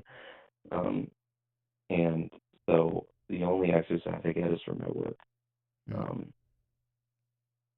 And I don't eat well, and I don't work out, and I'm still feeling like, that is, when people work out, when people take care of themselves, that means that they care about themselves. And it feels bad that I'm not doing that, because I want to, but I don't know how to motivate myself in a way that I can actually care enough about myself. I don't want to get to a point where I have some physical thing wrong with me, right? To get a wake up call. I want to nip it in the bud before that becomes a problem. But I can't seem to stick with anything. I eat healthy for like a week, Mm, and then it's back to the junk. And I then see. it's just, or I work out for like a week, and then my muscles are sore, and I'm like, this isn't worth it, and I just sit and play video games. I see. Um,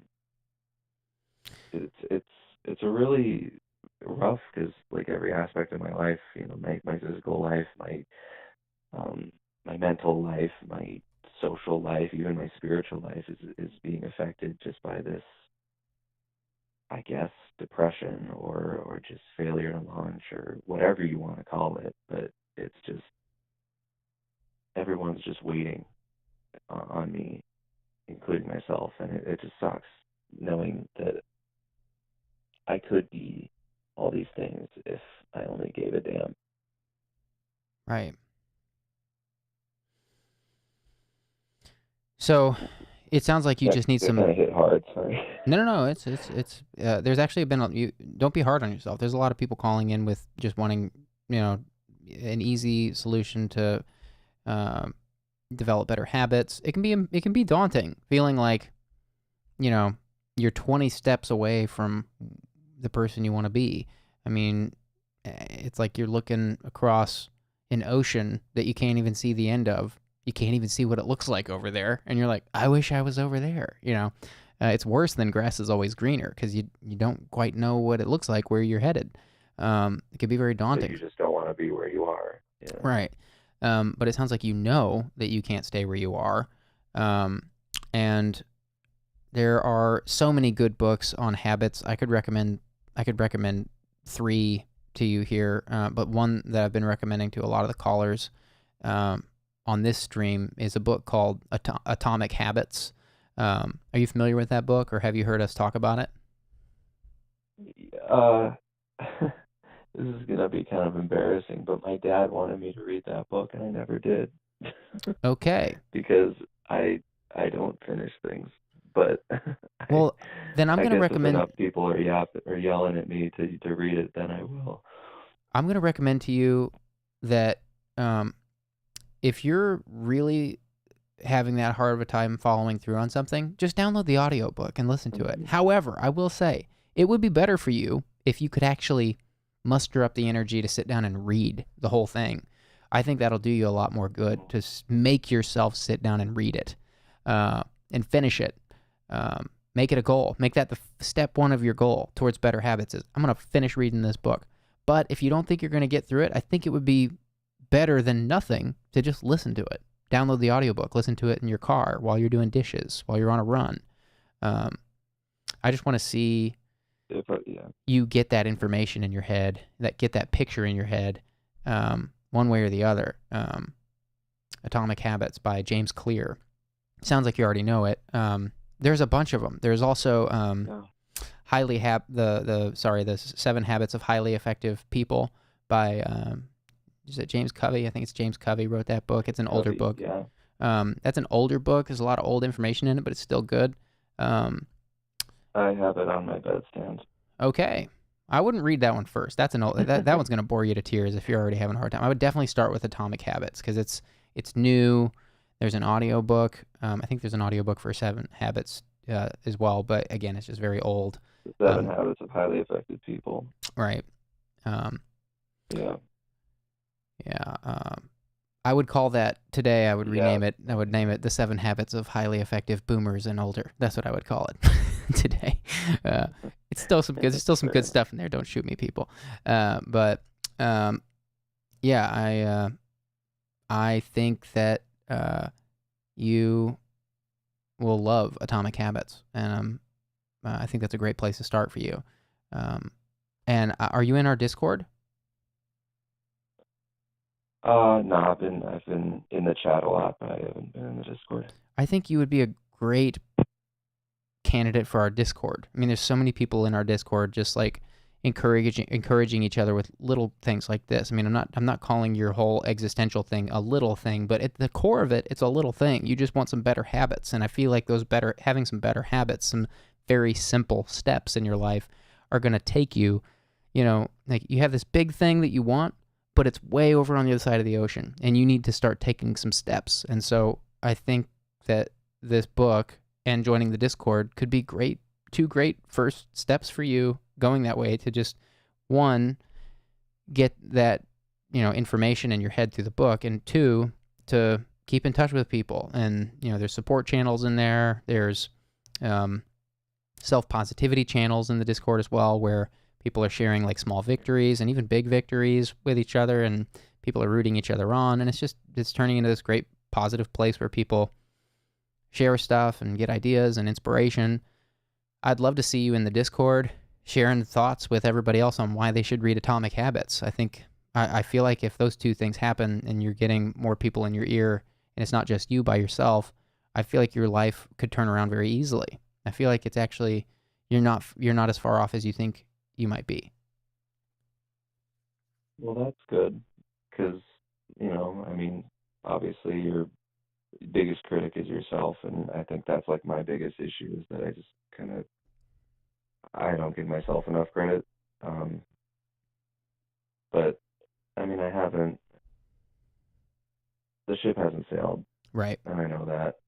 It's just hard to see exactly what I want to do, who I want to be. And I know that's a gradual thing. It's not something that you're expected to do that right out of high school, which is ridiculous, by the way. But yeah. You go easy on yourself. No expectations. Yeah. There's so many examples of celebrities that weren't discovered until they were 40 or 50 years old. Now, I'm not saying you're going to be a celebrity, and not everybody can be a celebrity, of course, but my point is that, like, there's so many people that were just, like, going about their lives, and, they were doing the work. Granted, these people do the work, or they don't just, like, go from, like, sleeping in their mom's basement to, like, being on Saturday Night Live or something like that. But, the point is, it's never too late, is my point. Like, don't be hard on yourself with expectations. You got to set small goals. And that's what's so great about Atomic Habits. The name is just so brilliant, because atomic can mean tiny, and it's also like we associate it with these huge explosions, and it's just this brilliant title. It's like you take these tiny little practical steps, and they accumulate into these explosive changes in your life. And they also make up everything, right? Right, exactly. Atoms. Exactly, yeah. So, yeah, that's the point. But the chat is lighting up. They all want to see you in the Discord, so I hope you join us there. Thanks, man. Yeah, as trite as this sounds, like, it kind of helps just put it into perspective, because when you're in it by yourself, it seems a lot more insurmountable than when you're just like, when someone says, yeah, man, that's easily fixable, or not easily, but like it's fixable. It's better than hearing yourself say, I'm always going to be like this. And so, I don't know, it just helps. Right. It helps to talk. Right. Offcore from the chat, he's one of our mods, says, sometimes talking it over with people in similar positions can really help be more understanding to your own situations. I think that's totally right. And Offcore has been really 100%. active in the Discord. And a lot of people get in there and do voice chats and just hang out. Some people do watch parties. They watch different things. It's just a cool little, it feels like a little town square. It's just like people get in there and use it all kinds of different ways. Some people want help. Some people just want to hang out. So yeah, hop in there and use it. Oh, okay, cool. Well, I'm really glad you called in and shared. I hope you get through Atomic Habits, and I would love to hear from you in a couple weeks saying how much different you're seeing, how much more differently you're seeing things. That sounds like it's very doable to me. Well, thanks for believing in me, man. It's nice to hear, honestly. Great. So. All right, well, have a good night. Good luck with the rest of the callers, okay? Thanks for calling in. Call again anytime. Yeah. Good night. Okay. Thanks. All right, everyone, we are going to take a quick intermission. This is an excellent time to turn off the stream and leave, as I've been joking lately. That was a joke, but for real. Great time to take a break. I'm going to go, this gives me some time to kind of reset and makes me a better listener for the next set of callers. We'll be going here till midnight Central Time. That's about another hour and a half, roughly. So don't go anywhere. If you have patience, stick around. But yeah, we'll be back in about 5 minutes or less. Quick little break. Be right back.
right. We are back. Thanks to those of you who hung in there with me. For those who are just joining, we were just on a little intermission. We are going to be continuing this stream until midnight Central Time using this little phone number here. This is a place where viewers are calling in, sharing unbelievable stories, some of them. And we're just here listening and supporting however we can. Often just listening. But lines are opening now, so get your phones ready. And we will take the next caller randomly. Lines are opening now. And here we go. Hi, thanks for calling. Hello?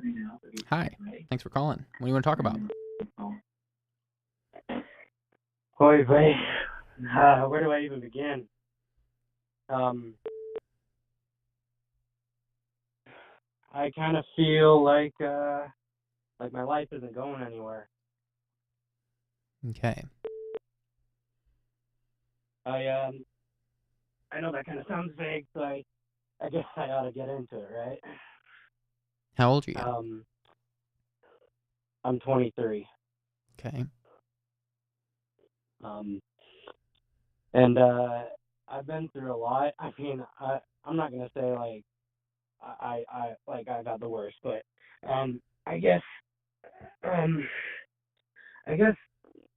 the biggest thing that's really been tripping me up lately is so I was married before. I got married really young at 19, and I was married for 2 years, and I didn't realize throughout my whole marriage that I was in a really abusive and toxic relationship, and I realized that I was making excuses for this other person, and so I really gave it my all. I put my identity into it, and I lost a lot of opportunities getting married really young. I didn't get the opportunity to go to school as early as I'd like to, and it just took a toll on me, and it really battered me at such a young age. I was still just a kid, and I feel like I still am just a kid, you know, and I didn't realize that this other person was just really mean and hurtful, and I tried to make excuses for them, and it took a lot of courage to get out of this marriage, and I eventually left the marriage at the beginning of 2020, January of 2020, and this was all before the whole COVID thing broke out, and I kept having this desire to go back to my abuser, and because I felt like if I didn't have her, I was nothing, and I was nothing, and I had nothing, and so I made the mistake of getting remarried with her. Go figure. And and so I did. I got remarried in like the end of March of 2020, and then what do you know? I divorced again 2 months later, and so I made this huge mistake of getting remarried to somebody who I knew was just gonna manipulate and abuse me and hurt me and not build anything with me and didn't care about me, and it devoured my soul. And after that second marriage, I went through a while of walking in an aimlessly dark area, and I felt lost. I felt hopeless.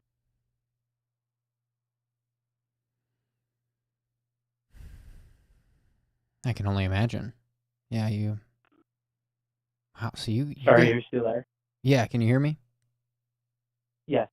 So you Um. got, I just want to make sure I got this straight. You got married, realized you were in an abusive marriage.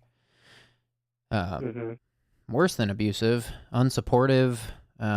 You mentioned that your wife didn't value you, wasn't interested in, I believe you put it that they weren't interested in building anything with you, so it felt like you were doing all the work.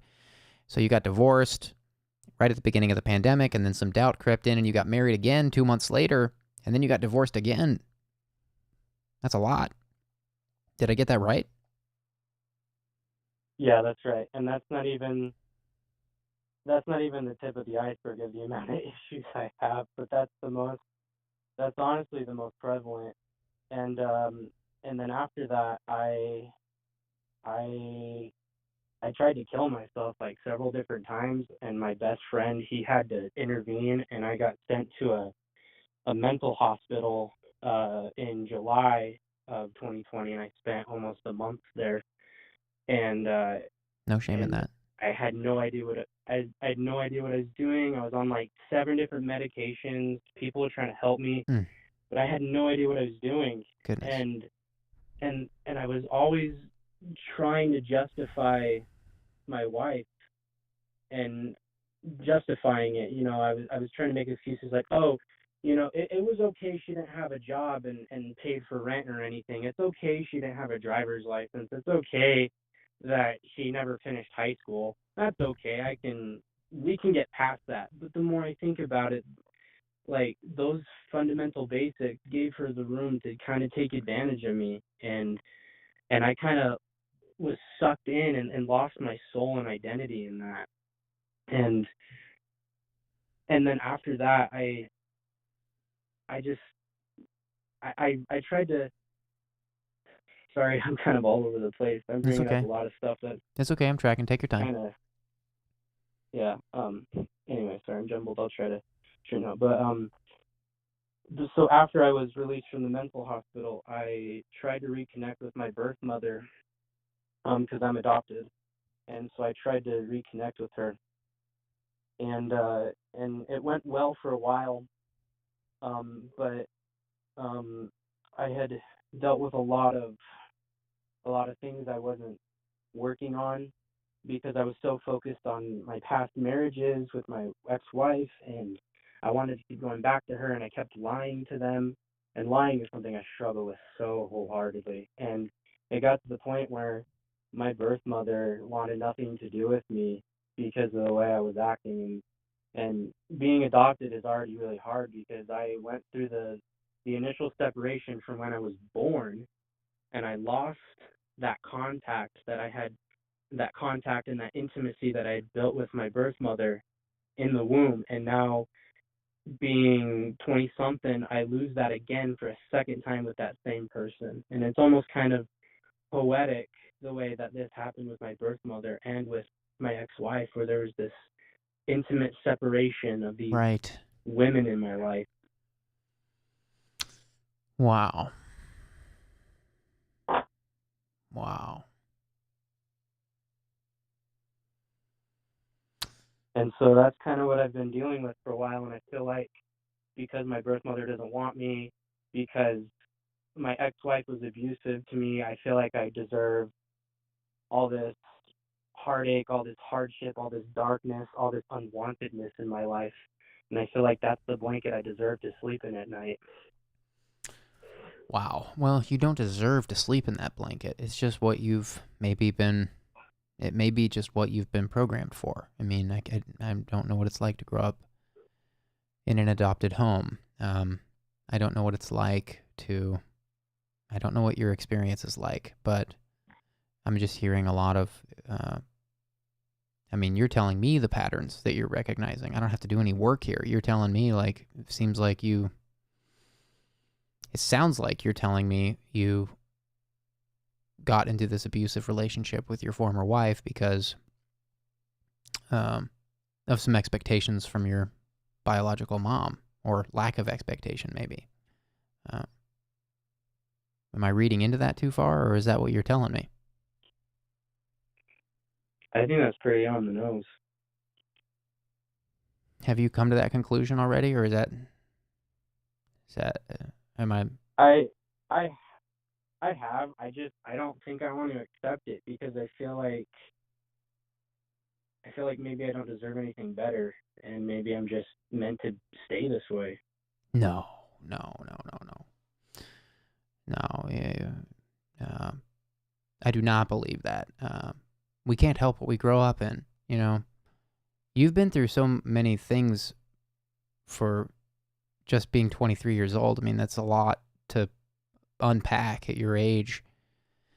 You're very coherently describing, I mean, a lot of stuff you went through that's very confusing. You just put the whole puzzle together. And I feel like you're looking at the puzzle saying, well, I guess I deserve this puzzle. You're looking at the whole picture saying, I guess this is the puzzle I ordered.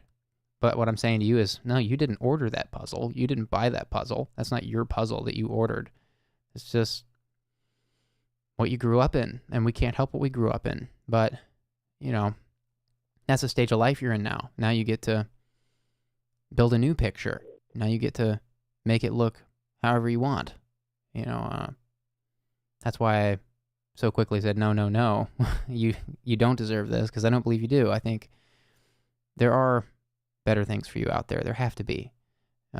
We probably won't get to the bottom of it on one phone call here. Do you have a therapist that you process this stuff with? Someone that can be in your life, regularly for a long time, for like months, maybe? I mean, it's probably going to take some months to get any meaningful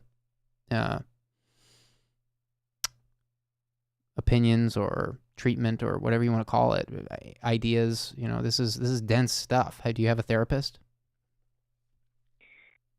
Yeah, I've been seeing a therapist since August of last year, and okay, good. I make a commitment to go see my therapist. So Great. I don't live very close to my therapist. I actually travel like 2.5 hours every week to go meet with them, and I stay upstate for like a couple days, and then I drive back down to my hometown.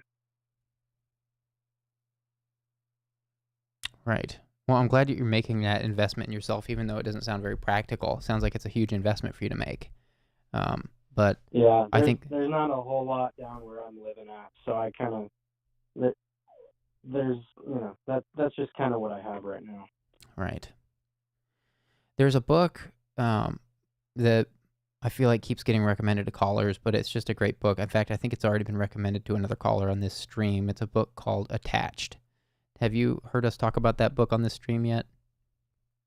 Yeah, I listened to the last couple of guys you were talking with. Okay. You referred them to that book. I would check that book out.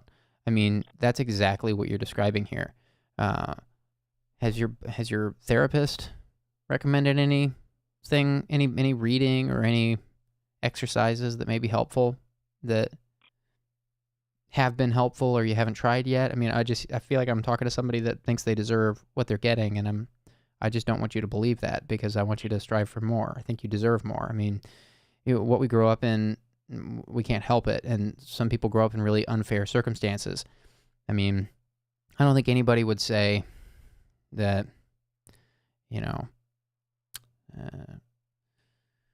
I'm not trying to compare your problems to other kids' problems, but, take any sob story that you hear from, like, take the worst sob story you can think of from, like, a TV commercial, or, these nonprofit organizations that do charity, they provide charity for, the really unfortunate kids that grow up in desolate environments. Like, I don't think anybody would say these kids deserve that, because that's what they grew up in. I think the reason these organizations exist is to help people realize a better future for themselves than the one that was in the cards that they were dealt.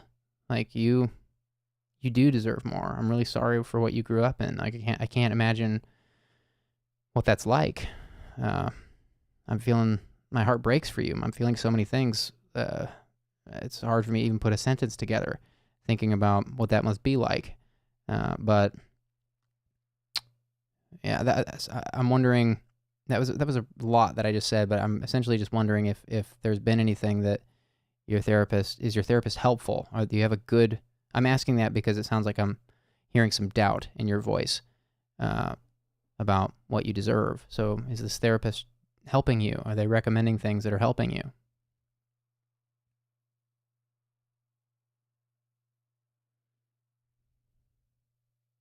Did I lose you?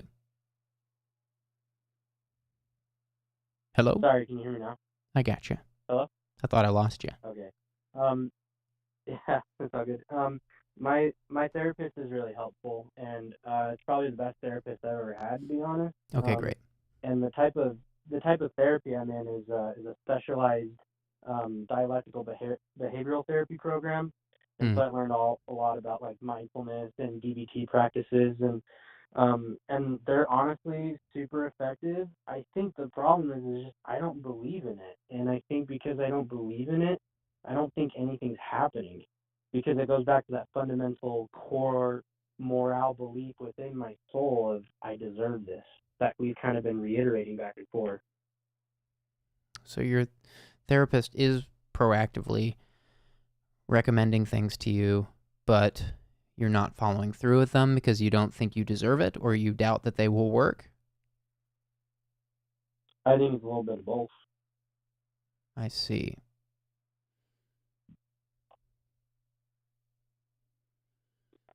Well, you must want change because you're going to see this therapist that you said was really impractical for you to go see. You mentioned that you're not close to them. It seems like it's taking at least a significant investment of time to go to therapy.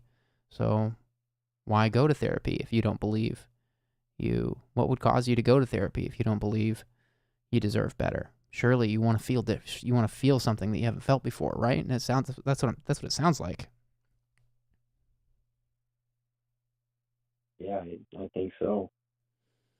So I'm just trying to dig deep with you here and find some sense of hope that's already inside of you that you can run with. And I've already heard it. You told me it wasn't practical to see your therapist. I might be putting words in your mouth. I don't know if you said it's impractical, but you mentioned they're pretty far away. You mentioned that you have this inner conflict. You're very young. You've been through a lot. You've been married twice and divorced twice at 23. That's a lot. You got a lot of life experience. A lot of people your age don't have. That makes you automatically a lot wiser and a lot more skeptical. I would say that probably bred a lot of skepticism inside of you that will probably serve you well in life if it hasn't already. Being skeptical can be a really positive force in your life, but talk about a slippery slope, it's good to be aware of things, but it's a slippery slope into being wary. You don't want to be wary, but you want to beware, is I guess what I'm trying to say. And I just hear that you are really struggling with this sense of hopelessness, like you don't deserve any better. And I'm trying to tell you that you do deserve better. And I think I'm trying to empathize with you that it must be really confusing being where you are at this age, because this is the time in your life where you're supposed to be building your life towards a positive direction. But your whole life, you've been abandoned. You've just received so many signals that you don't deserve better. And that's really sad for me to hear, because I believe you do deserve better. And I wish I could physically do something for you. But I think that ultimately this is something your therapist is this is gonna be a lot for you to unpack for a long time. This is more than just one phone call, is what I'm trying to say. So I really would love to hear that you will dig deep in therapy and believe that there is something out there that you've not experienced yet that could be so great that you might wake up every day and feel like the luckiest guy on the planet because you didn't know this was out there waiting for you. But I'm telling you, I believe it is. I think it's but it's probably going to take a lot of work for you to overcome that programming. You've been programmed. You had a operating system installed in your brain that has been nothing but reinforced and updated and, revalidated in your head time and time again, it sounds like, all the way up through your second attempt at this marriage.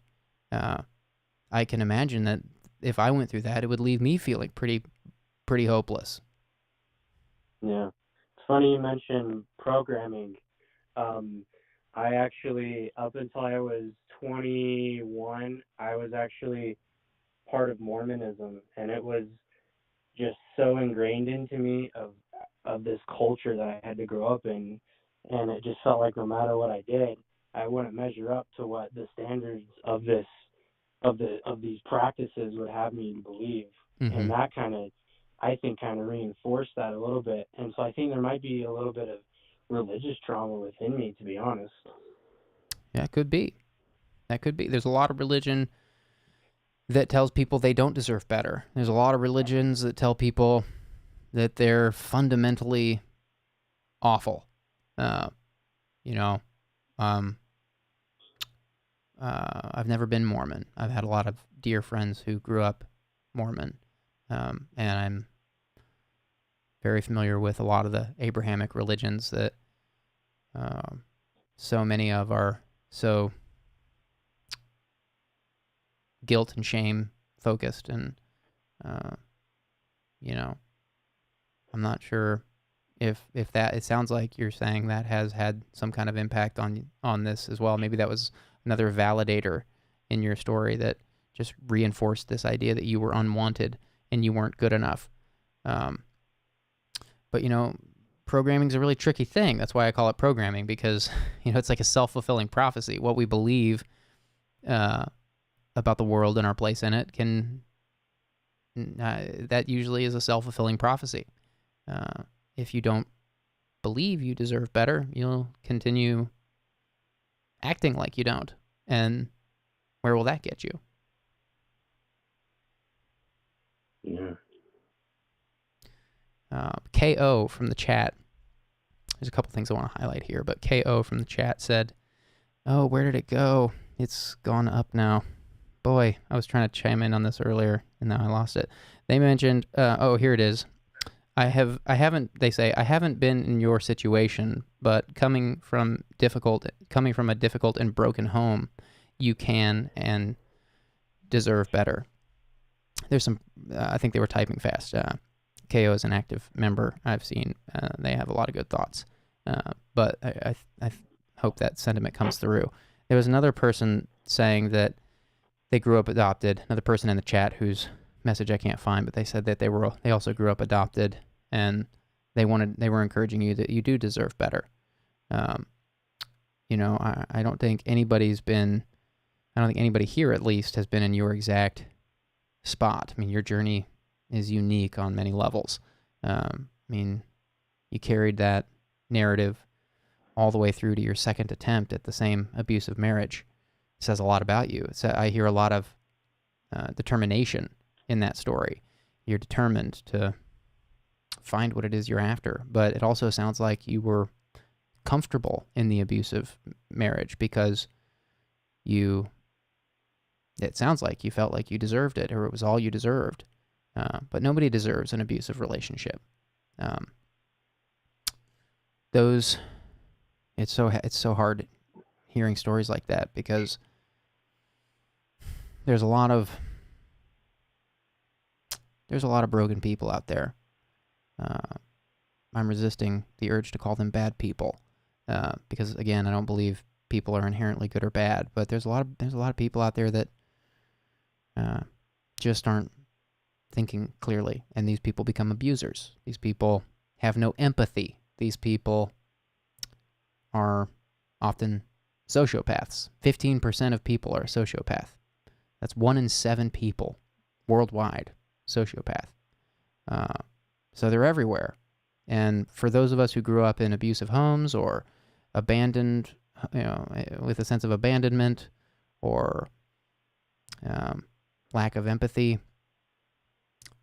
it can become a self-fulfilling prophecy because it's all we know and we're attracted to it. That's why I mentioned that book, Attached. It might be an interesting book for you to read, because maybe you get sucked into these experiences because it's familiar and it feels like, because every relationship has problems. It's like there's no relationship free of problems. So it's like the way I think of it is, it's like we get into relationships, we choose the problems in relationships that we think we can handle. And I think that's what attachment is it's just like, well, I know I can handle these problems because it's familiar, at least. At least it's not a whole new set of problems. But what I'm trying to tell you is that it sounds like you're after a whole new set of problems, and you don't know the problem. You don't know what problems you're after. You're looking for new problems. I don't know if that makes sense, but I can see what you're saying. Yeah, I think I'm not. I hope you understand. I'm not laughing at your story. I'm just trying to. I want you to feel encouraged that this.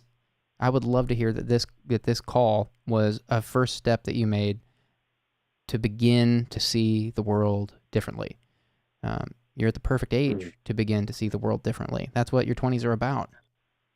No matter what kind of home you grow up in, your 20s are a time of recontextualization where you have to kind of assess the world and the view of the world you've been given and make that work with the life that you build for yourself. Everyone has to do that, but your programming, your view of the world you were given as a kid is very, you were abandoned. You were given a lot of stuff that wasn't fair. But that gives you a level of strength and wisdom that a lot of people will not have. And I think that's going to give you a leg up in some way. That's going to makes you stronger and wiser and faster, than a lot of people. I'm not sure if you realize that yet, but what happens to us as kids can make us stronger. A lot of people, I won't name any names, but I'm in my mid-30s now, and I've known people, I have some people in my life I've known for a long time that some of them grew up in picture-perfect homes. Some of these people grew up in picture-perfect homes. Parents stayed together their whole lives, still together, loved each other, never any trauma, never any abuse, just very stable homes. And these people often are very complacent in life and are just kind of like, yeah, well, no real it's not to say that they're lazy, but they're just kind of complacent, Those who grow up with something worth running from, and I don't mean running from like running away from your problems, but like, running to create your new life, like if you have something that is traumatic from your childhood, and in my experience, those people tend to run faster and do more because they're hungry, they got to believe there's more out there. And I guess I really would just love to hear that you have it within you to accept that maybe it's worth running after something. Not running from something, but running after something. Because you'll run faster, I believe. I can hear it in your voice. You're so strong. That's what I'm hearing. I don't know if I'm making any sense or if I'm yapping your ear off. No, I think you're speaking a whole lot of truth, more than I kind of realized, to be honest. Good. I'm not just blowing smoke up your skirt here. I'm telling you what I hear. Yeah. I'm telling you what I hear. Again, like you probably won't get to the bottom of this story on a phone call with me, for 30 minutes or however long we've been talking. But I would love to hear that next time you're with your therapist, you will dig deeper and take that investment you're making to the next level. Yeah, I definitely will dig deeper. I think I think if anything, I'm not digging deep at all. Might seem scary. But maybe you don't know what's under there. It's a hell of a lot scary. Yeah. Who knows what's under there when we dig, Yeah. But I'm telling you, you do that work, you dig deep, you're going to strike some oil. You're going to hit oil if you dig far enough. You're going to find something that sends you off into space like rocket fuel. I just sense it. There's something in here that you haven't found yet. That's my sense. And when you find it, it's going to be like rocket fuel. That's my sense. Gotcha.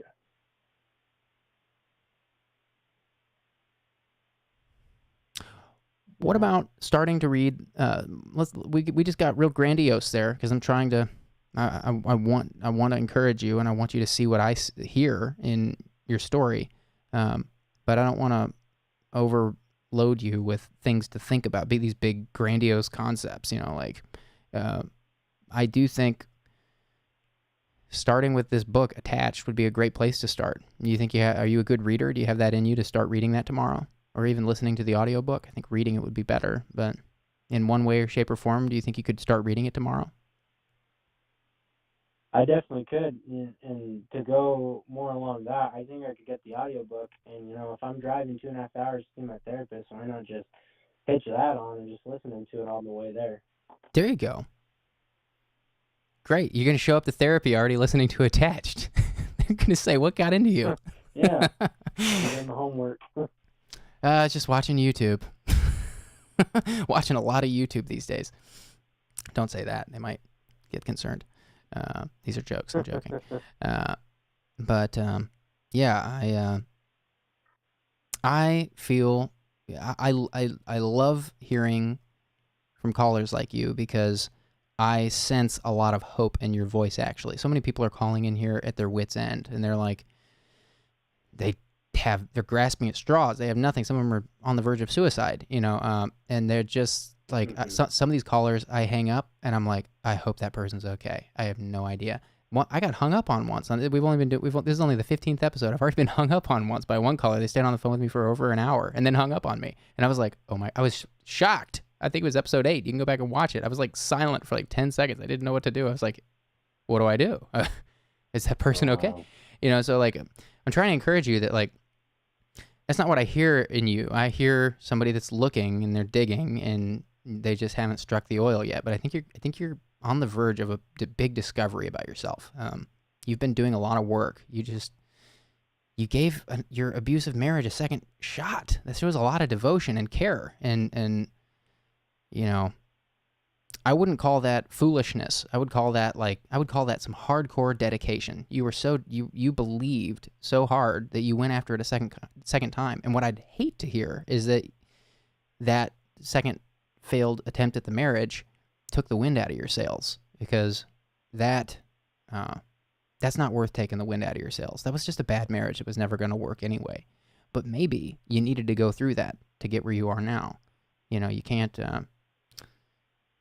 We don't know why we go through the things in life we go through, but I hear a lot of positivity in your voice. I hear a lot of untapped potential in your voice, and so I love hearing from callers like you. And I hope we've done anything here. I hope that you leave with some kind of encouragement or hope or zeal for tomorrow that gets you running, because I think you're on a really good path, and I'm really excited to hear what happens with your story. I hope we get an update in the Discord. Yeah. Yeah, I definitely I guess I'd agree with you. I sound a lot more hopeful than I give myself credit for. I think if I called in, let's say if this existed like 2.5 years ago, if I called in 2.5 years ago, I'd be one of those people that were desperate and hung up and all that, and I think I would have been in that place. And so I think if anything, you're kind of enlightening me in realizing that, yeah, I'm going through some hard stuff right now, but that doesn't mean I am where I was before. But I still got a lot of work to do, as you put it. I still got to dig deeper, and I feel like that's true. I feel like I'm hesitating to dig deeper, and I don't know if I want to dig deeper. But that's, like you said, that's where I'm going to get that rocket fuel. It's in there. If I just dig deeper. It's in there. I think it is. Well, what else is there? What would make this a helpful call? Um, I guess another thing that kind of plays into all this in terms of the undertones of feeling unwanted and not loved. I I've got some quote unquote daddy issues. I grew up obviously being adopted, and so I kind of felt like I was a stranger in a strange land, and just kind of I didn't feel like I belonged. And so my dad, he deals with a lot of issues. He grew up in a very broken home. He had a lot of alcohol and drugs that were introduced, and that kind of affected him. He was abused by his dad and things like that. And then eventually, what led him to turn was then he joined the Mormon church, and then that's kind of where it took off. And then after that, he joined the military. So unpacked and undealt with trauma, plus the military with survival conditioning. I mean, that's a whole heap of a storm that's just going to culminate into something, and that kind of bled down into the way that I was raised, where I felt like even as a little kid I was walking on eggshells, and it just felt like no matter what I did, I couldn't please my dad. And if I made just a simple accident where I didn't intentionally mean to do something wrong, I got punished, or I was yelled at, or something else, and I felt like I could never connect to my dad. And I feel like that lack of a strong father figure in my life kind of plays into this, adding to the fact that I had this original attachment wound at birth, being adopted. And so I feel like I've never been able to love my dad or be around my dad. And I want to. I have that desire to be with my dad, to love my dad, to talk with my dad, to do things with my dad. But it just feels like that just gets in the way, and I'm so hesitant to just jump in that deep end, to dig deeper. And Right. It just scares me because there's been all this trauma that's been dealt to me by him, and I feel like he realizes what he's done and he's trying to change, and I feel like I just feel really hesitant and really afraid to even try to do anything about that. But I want to do something about that. I want that connection with my father. Right. This is your adopted dad, I guess? This is my adopted dad who's raised me. I see. Yeah, I mean, that's something we hadn't covered yet. That casts a whole new light on everything. But again, we can't control the situations we grow up in, and you of all people would know that, of course. But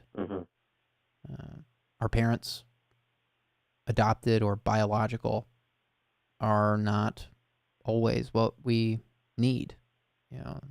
Often they fall short of what people need. And people like you and many others in the chat and others who've called in here are lost as young adults and don't know which way is up. And I'm glad that you're able to at least identify that your dad wasn't what you needed him to be. That is a major realization that a lot of people don't realize until a lot later in life, or until it's too late and there's nothing that can be done about it, or then they're trapped in this relationship they don't know how to get out of. I'm not saying you should go no contact with your dad or anything, of course, but my point is that even if your dad was the worst dad on planet Earth,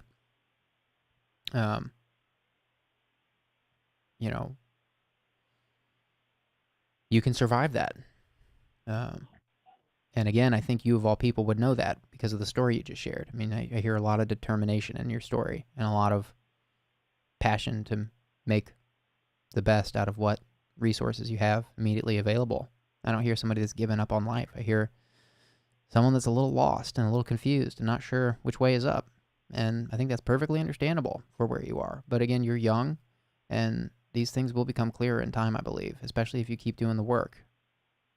But you got to take the therapy seriously, I think. I think you got to dig deep in therapy. Make use of that time. Don't just go there for no reason. Yeah, otherwise, you're just wasting your own money, and your time. That's a big investment you're making. You like your therapist? I do. Good. Great.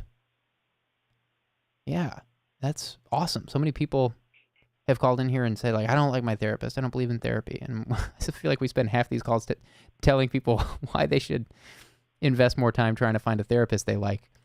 So many people go to therapy once or twice, and they're like, I don't believe in therapy. I went once or twice. It didn't work for me. Like, that's not what therapy is. Sometimes you have to try for months with a new person every week to find one that you connect with. I mean, it's a hard thing. You're talking about really deep stuff with someone for a long time. Like, you got to connect with that person. So I'm glad you have someone that you trust and you like, and you're still going to see.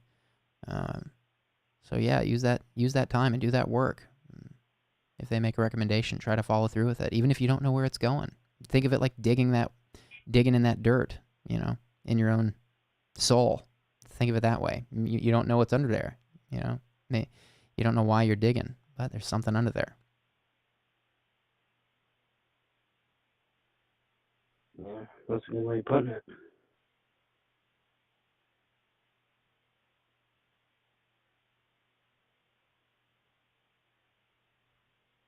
I guess basically just bottom line, I'm just afraid to do something because I don't know what'll come. But I mean, that's life. You don't know what's gonna come. I guess that fear is just holding me back because I deal with a lot of anxiety in general. I feel like I can do anything, and I've got nothing to stop me in my way. But the only thing that's stopping me is myself and my fear. Mm-hmm. This is interesting from the chat. Brad Lillian, I think I'm saying that right, says, what would you want to say to your father?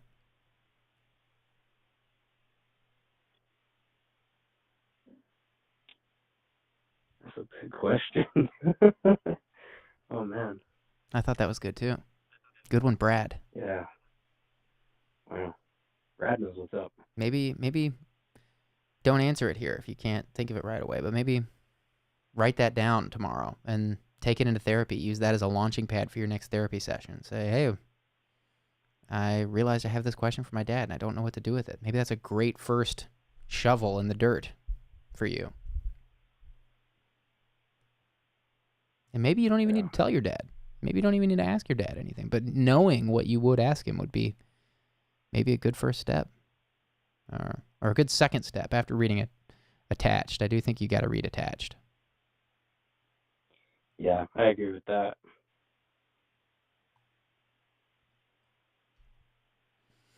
So what would make this helpful tonight? Have we covered anything useful? I don't want to hang up until I know that you're okay and that this has been at least helpful on some level. To be honest, I think this is a gem I didn't even realize I needed, to be honest, and I think Great.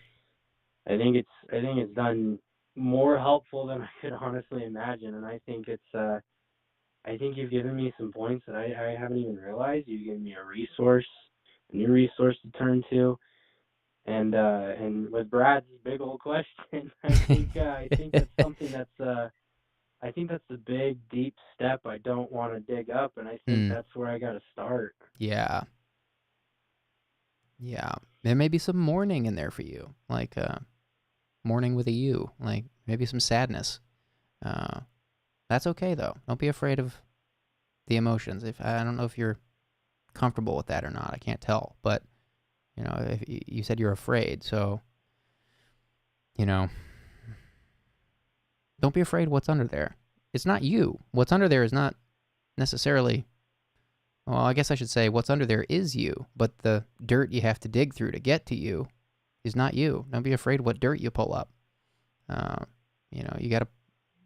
We got to dig deep to find out what's under there sometimes. And it can be painful sometimes, peeling back those layers. So I'm just trying to encourage you that it's worth doing that work. Yeah, definitely. Well, thank you so much for calling and sharing your story tonight and your experience. I am wondering if I would love to hear an update from you at some point. Would you join the Discord and give us an update on how things are going?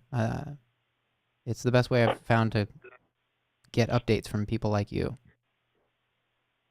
Yeah, sure. I just, I mean, I'm not really familiar with Discord, but I'd love to get in that because I think that'd be real good. Okay. Yeah, it's okay. I'm not very familiar with it either. But the link is in the video description. Okay. And the mods are also posting the link in the chat. It's very simple. You just click the link. It'll take you to the page. It's just called the Anonymous Live server. And people use it. People use the voice chat in there, and they hang out in different rooms with different topics with their voices, or some of them will just there's different text rooms. You can text if you prefer text. You can use your voice if you prefer voice, and there's different topics and different rooms for different things. There's even an anonymous confession bot now where anyone can go in and post anything, any kind of confession anonymously. I don't see who posts. The mods don't see who posts. It's completely anonymous. So in the future, if there's ever anything you want to just share anonymously, that's there. There's a bunch of different ways that people are using it. But I would love to at least see some kind of update from you a month or two from now and see how things are going. Yeah, definitely. I think I can do that. I'll commit to it. Great. All right. Well, we will see you in the Discord. Thanks again for calling. Call again anytime. All right. Thanks, Julian. All right. Thank you. Love you, brother. Take care. All right, guys. We are going to do one more. Well, actually, I don't know what we're getting into. Maybe 3 more. We're gonna wind down around midnight. That's about roughly 30 minutes from now. So the lines are opening. And give me a second to do that, but we will take the next caller randomly. Come on, what's this thing doing? Okay, here we go. Hi, thanks for calling. Hi. Hi. What do you want to talk about? Well, sorry, I kind of clicked the call button before I was sure I wanted to. Well, Too late, I guess you're I'll here. start What is out it? with the introduction. I'm a 30-year-old artist. Not entirely happy with how my life's been heading. Not like depression or anything, but well, 30, and I'm broke college student basically, and yeah. Okay, so sensing some frustration in your voice with where you are in life. You're a 30-year-old artist and you're in school? Well, was in school. I actually did graduate with an art degree, but I haven't really done anything with it.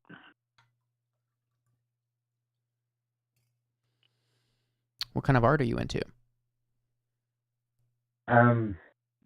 Well, I'm half and half a safe for work and half adult furry artist. My main thing is that I don't. Sorry, I'm trying to process my thoughts right now. It's okay, take your time.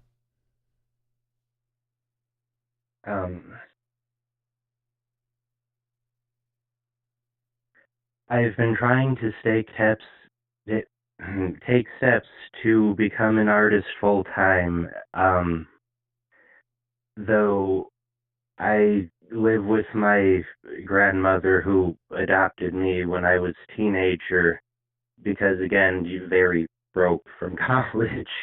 I see. And she doesn't believe that I can make enough through art, even though I've proven in the past that, yeah, I can make the same as what I make at my job, which I really, really hate. So I'm kind of stuck between both her and my own, I guess, insecurities about trying to be full time, even though I know it would be something I enjoy doing.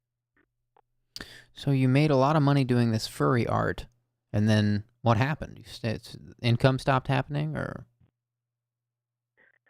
No, I actually only was able to do that for it was 3 months back when COVID originally started, because I refused to go into work for 3 months because I didn't want to get my family sick. I see. So you made some good money for 3 months, and then what happened? You stopped? You stopped doing it? Not completely, but stopped doing it as much, yes, because I ended up having to go back to work after those 3 months. I see. So you had some time off from work at the beginning of the pandemic, and you used that time to do this art that you had been wanting to make. Yeah. I see. I see. I still do art basically daily. It's just not, I do it for my Patreon, and I've been trying to reopen my commissions, but every time I attempt to, stuff just keeps going wrong. Like, I feel like someone or something just doesn't want me to try, honestly. Are you superstitious?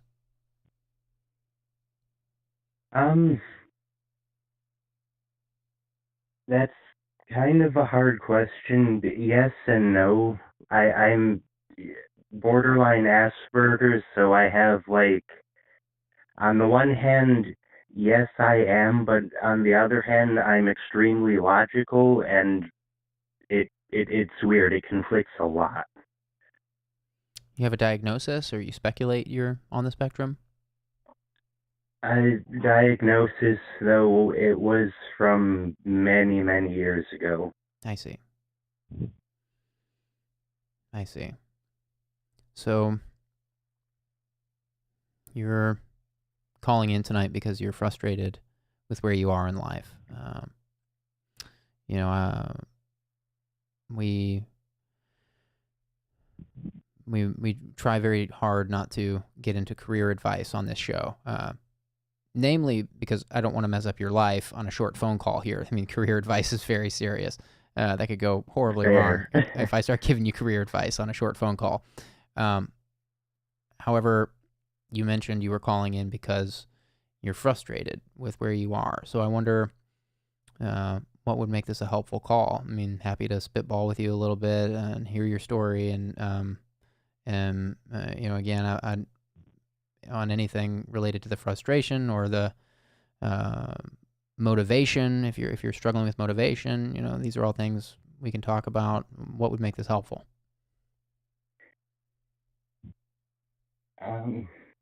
Well, I want to say motivation, but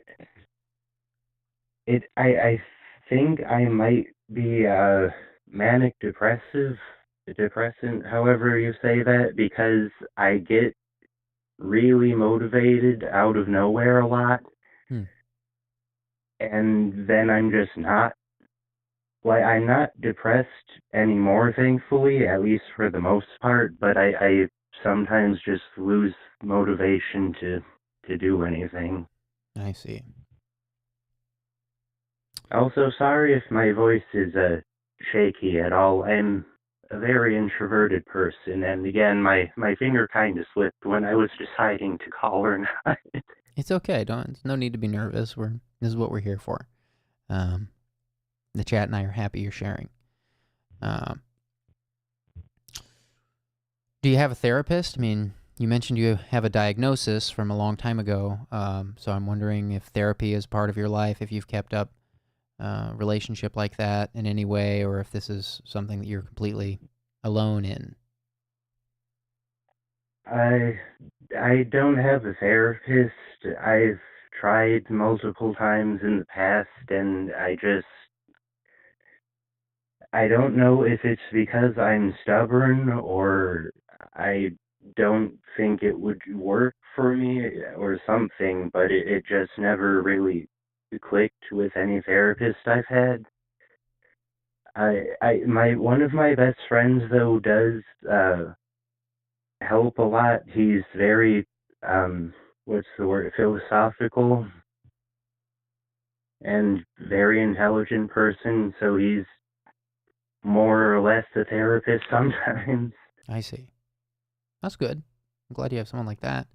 I wonder if you're talking to someone that's a major believer in therapy, but you're also talking to someone who knows how difficult it can be to find a therapist that you jive with. I have probably seen, I can probably count on 4 hands how many therapists I've seen one time. I'll put it that way.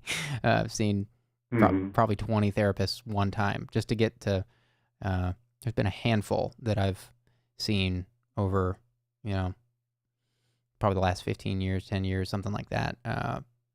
The only reason it was so many is because I've moved a lot. So each time I moved, I had to get a new one.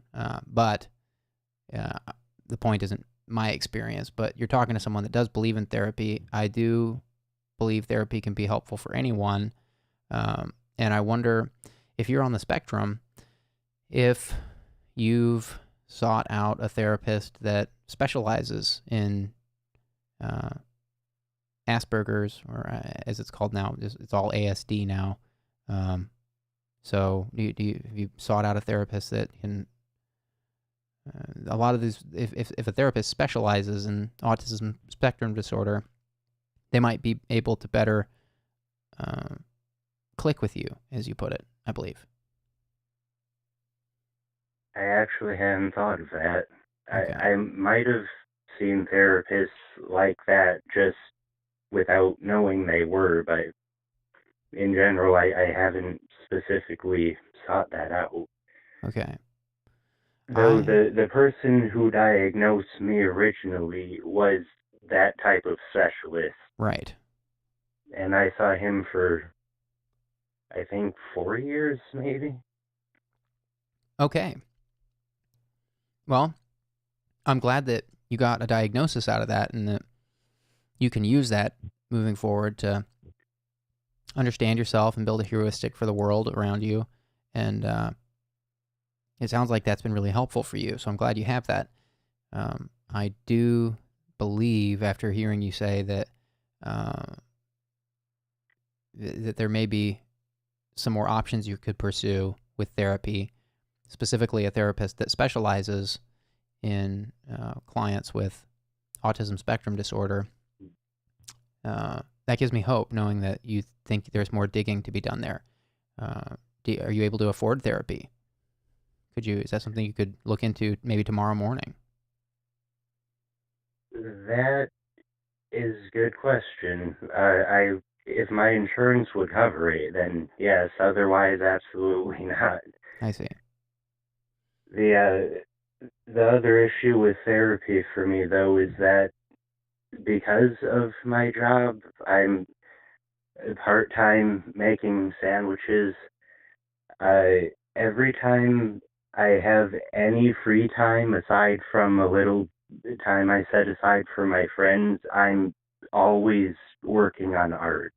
I see. Trying to catch back up because my day job causes me to get behind, and then, well, I again, Patreon, I have to make things because people pay me. Mm-hmm. So it's difficult for me to find enough free time to do something like that now. I see. Now, there's some chat coming in from the chat. There's some chatter coming in from the chat that I have some reservations about sharing because none of us are doctors here, but because this is something that you would have to go to a doctor to get anyway, I'm just going to throw it out there. I don't know you, so this may not be the problem at all, but there's a person in the chat named Connor Jorgensen who has been lighting up the chat the entire time you've been talking. And they mentioned earlier that they felt like they had a lot in common with you. They said, man, I really resonate with this guy. I feel like this guy and I are very similar. And this was several minutes ago. And now they're saying that they went to their doctor, and I should start by saying they were also wrestling with some motivation. They didn't have any motivation, and they found out they were deficient in testosterone. I assume they're male by the name and the fact that they were deficient in testosterone. But they said that their doctor put them on a short-term prescription, it sounds like, of testosterone, and that they have recovered, as they put it, 10,000%, 10,000 times, they said. So there may be some, I'm not saying you need to go get on testosterone, nor could I even give it to you, obviously. But the point is, like, you could be just deficient in something. Maybe there's, I think there may be I think there's a benefit to talk therapy, but it might also be useful talking to your doctor, especially if therapy is going to be too expensive or time consuming for you. You might also talk to your doctor and see if you're deficient in something, and maybe some kind of supplement, even a short-term supplement, might help you in some way. Get some, at least to jumpstart some motivation. I don't know if either of those sound helpful. Yeah, I might actually look into that, because I've always had a very, what's the term I want? My personality's always been very borderline on feminine, just because, I don't think I mentioned with the introduction, but my parents were never actually married, and I was mainly just raised by my grandmother and my grandfather, but he was working almost all the time, so it was mainly just women in my life raising me. I see.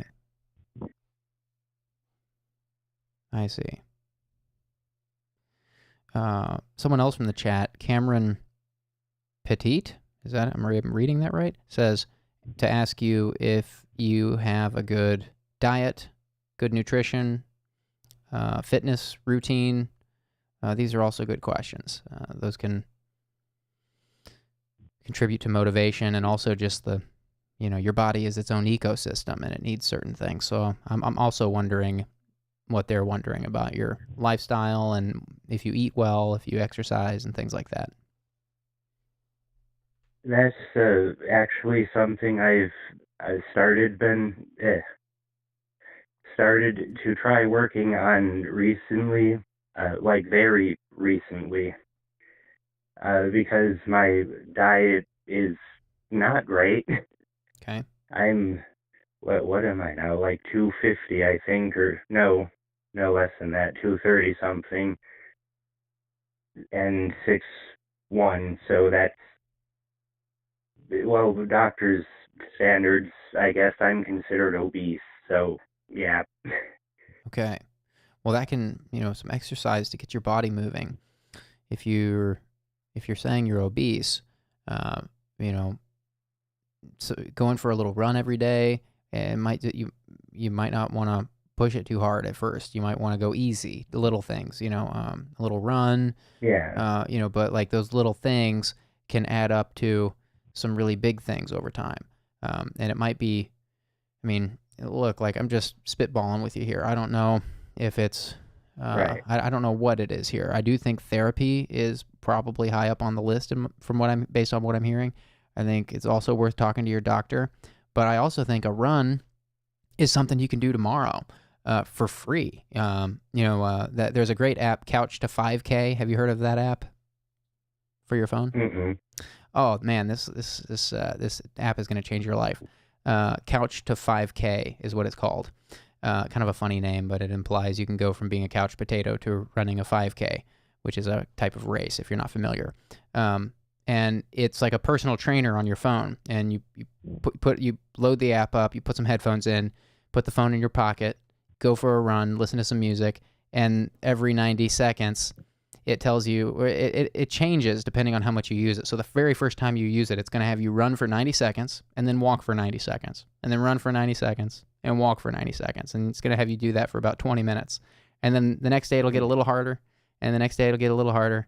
And then before you know it, you're ready to run a 5K. And I have used this app, and it's been amazing. So I'm not sure if that sounds interesting to you, but it could be a great way if you're struggling with some motivation to just, you don't need anything except the phone and the app, and it's free. And you can do that totally on your own for free tomorrow as a little baby step in the right direction. Okay, 1 second. Let me get a pen for that. Okay.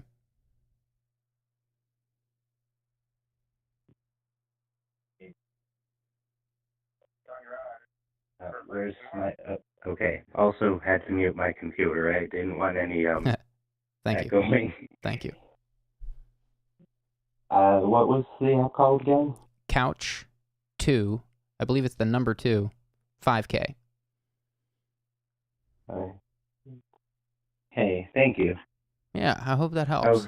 I'll download that after the call. Great. Yeah. I don't know what you need, and I'm not a doctor or a therapist, but I would love to see you a couple months from now saying, hey, I've been in therapy and I learned XYZ, or I went to the doctor and found this out about myself, or hey, I ran a 5K. I mean, any one of these would be awesome to hear. And I think that you're not too far. You won't have to do too much to get there. I think you may be closer than you think to some manageable victories. And I think all of this will contribute to your overall sense of motivation in life, with the art, with your job, with all kinds of things.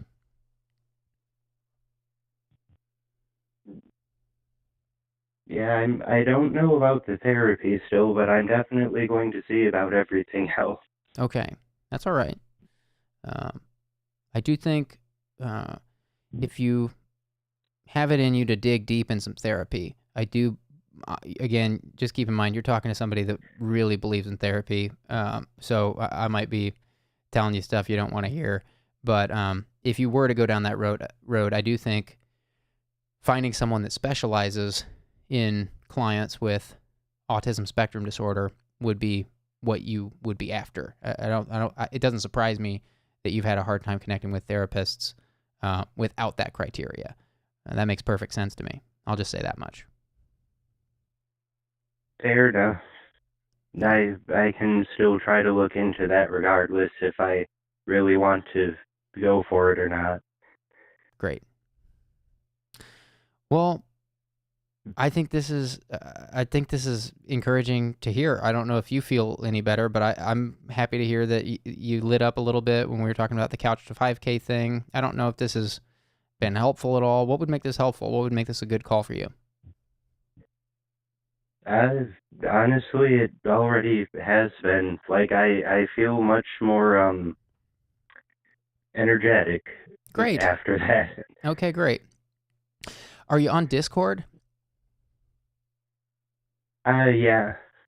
Are you in our server? I'd love to get an update from you eventually, and that's a good place to do that. And then there's also a bunch of great people in the Discord, very high quality people in our Discord right now. We're trying to keep it that way. We're trying to weed out all the trolls. What's the name for the Discord? I don't have... It's just called the Anonymous Live Server, just like this show. There's a link to the Discord server in the video description of this stream, and the mods are also posting the link in the chat right now. So you can... Sorry, I got distracted because Argonian on from the chat said that you should draw a persona of me. Which would be hilarious. Oh my gosh, Argonian on, you kill me. But yeah, I mean, I do draw a lot of fan art, so I mean, if I get a chance. Argonian on, what have you done? There's a fan art channel in the Discord, so if you do make one, you could put it there, and then people will see it. I'll probably see it if you do that. But I would love to at least just get an update from you in the Discord, and it can be a great place to get more motivation. Very high quality people in there. Everybody's just using it to encourage each other. There's voice chat channels. If you don't want to use your voice, there's text channels. You can use it any number of ways, however you like. Cool. I don't know if I should join or not unless I make a different Discord, though, because again, I do adult stuff, and I don't want to, like, my username for Discord is the same as my art handle. I see. Yeah, you're worried about the anonymity. That's fine. Yeah, we leave that part up to the discretion of the users. So if you're concerned about the anonymity aspect, I completely understand. Of course, yeah, you could make a new channel, or a new user account, but I realize that's a lot of work. So we do kind of leave that up to the users to decide if they want to join or not. But if it sounds useful, there are a lot of good people in there that are in the chat saying they'd love to see you in there. So it's up to you, though. No pressure. Well, good to know, and thank you, chat, for the suggestions. And thanks to you, Julian. That really did help a lot.